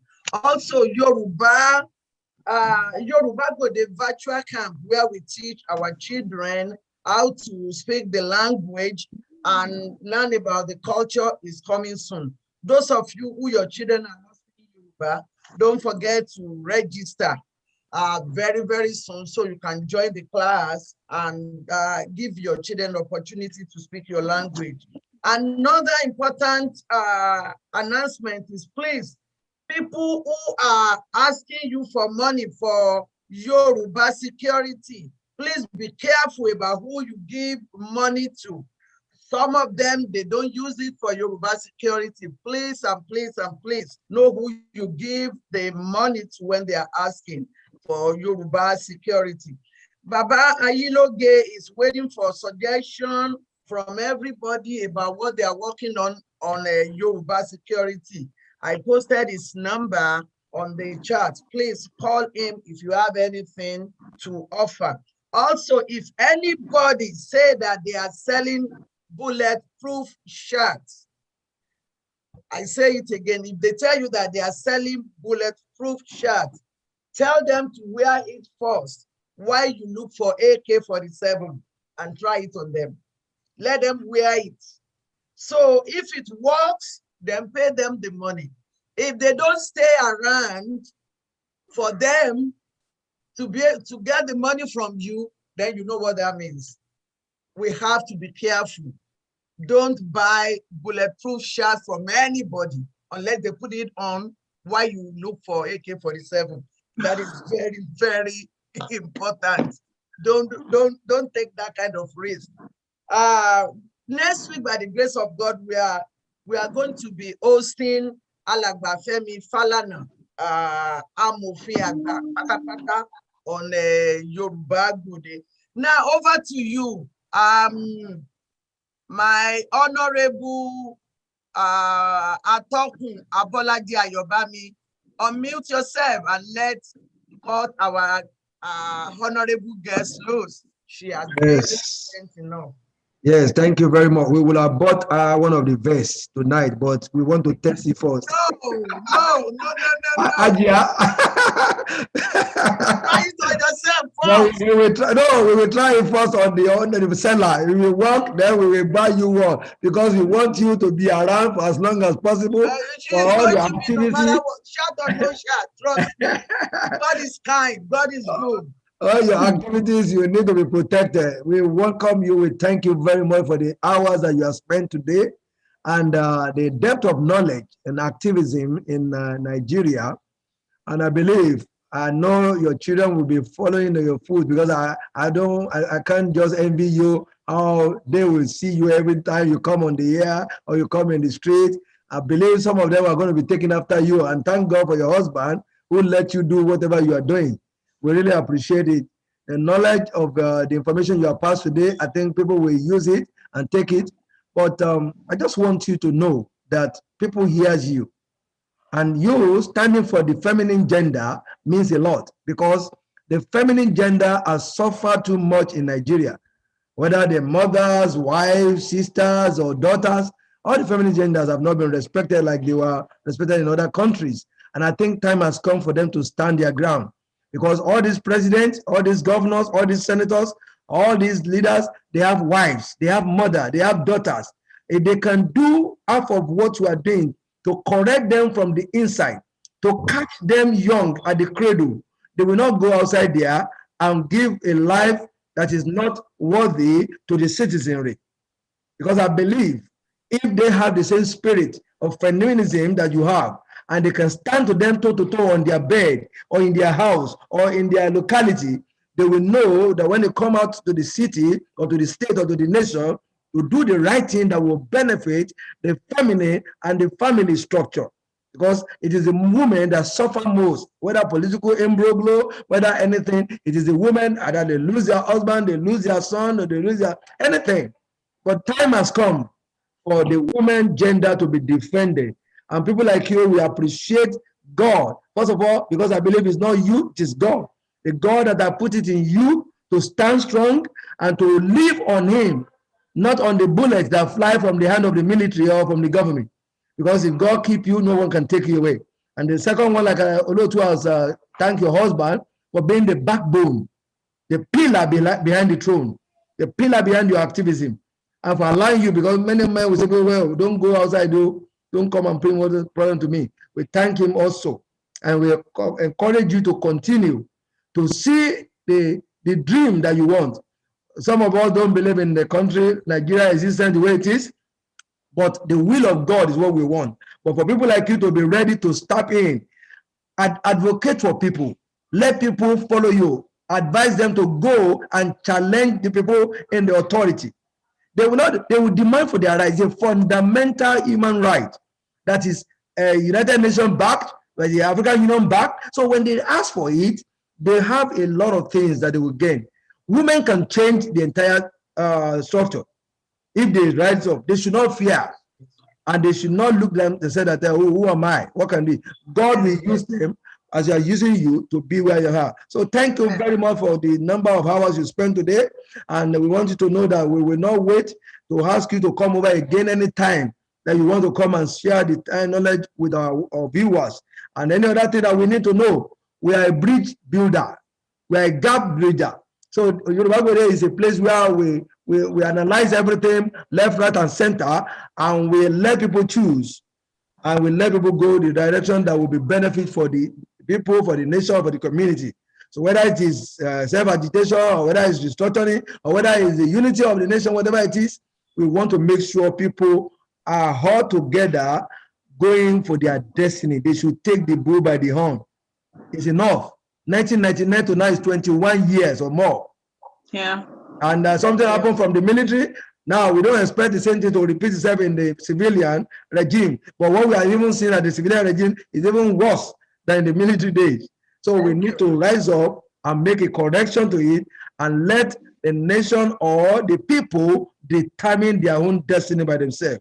So God will bless you, God will be with you. And we thank all our viewers that have participated today. All the contribution you made is very valuable. And I know we have learned one or two things. So we will not wait to see you next week, God willing, when we have another special guest as Olotu have announced. So God bless you. So on behalf of the whole Yoruba Gbode team, everybody that's participating, from my engineer in Nigeria, engineer Israel Oriaku, to Baba Professor Toyi Falola, who has always been a supporter, great supporter of Yoruba Gbode, and our three wise men, Baba Ayinoge, Adeniran, Baba Akinshipu àti Yeye Omofalabo Ajayi Soyinka, and also my own engineer, my lovely daughter Ayoteju Adekunbi, who is always in support of her mom. I'm grateful. My honorable councilwoman, Mrs. Zulfa Tuara, we are always proud of you. Thanks for your help. Thanks for your support. On behalf of everybody that I forgot to mention their names, Reef Note, I won't forget you, the owner of Reef Note website, where they have a lot of many people streaming in to watch Yoruba Gbode. We are very grateful. On behalf of everybody and myself, it is me, Shola Yusuf Aiwiniloma. Bye-bye. God bless. Thank you. Thank you, everyone.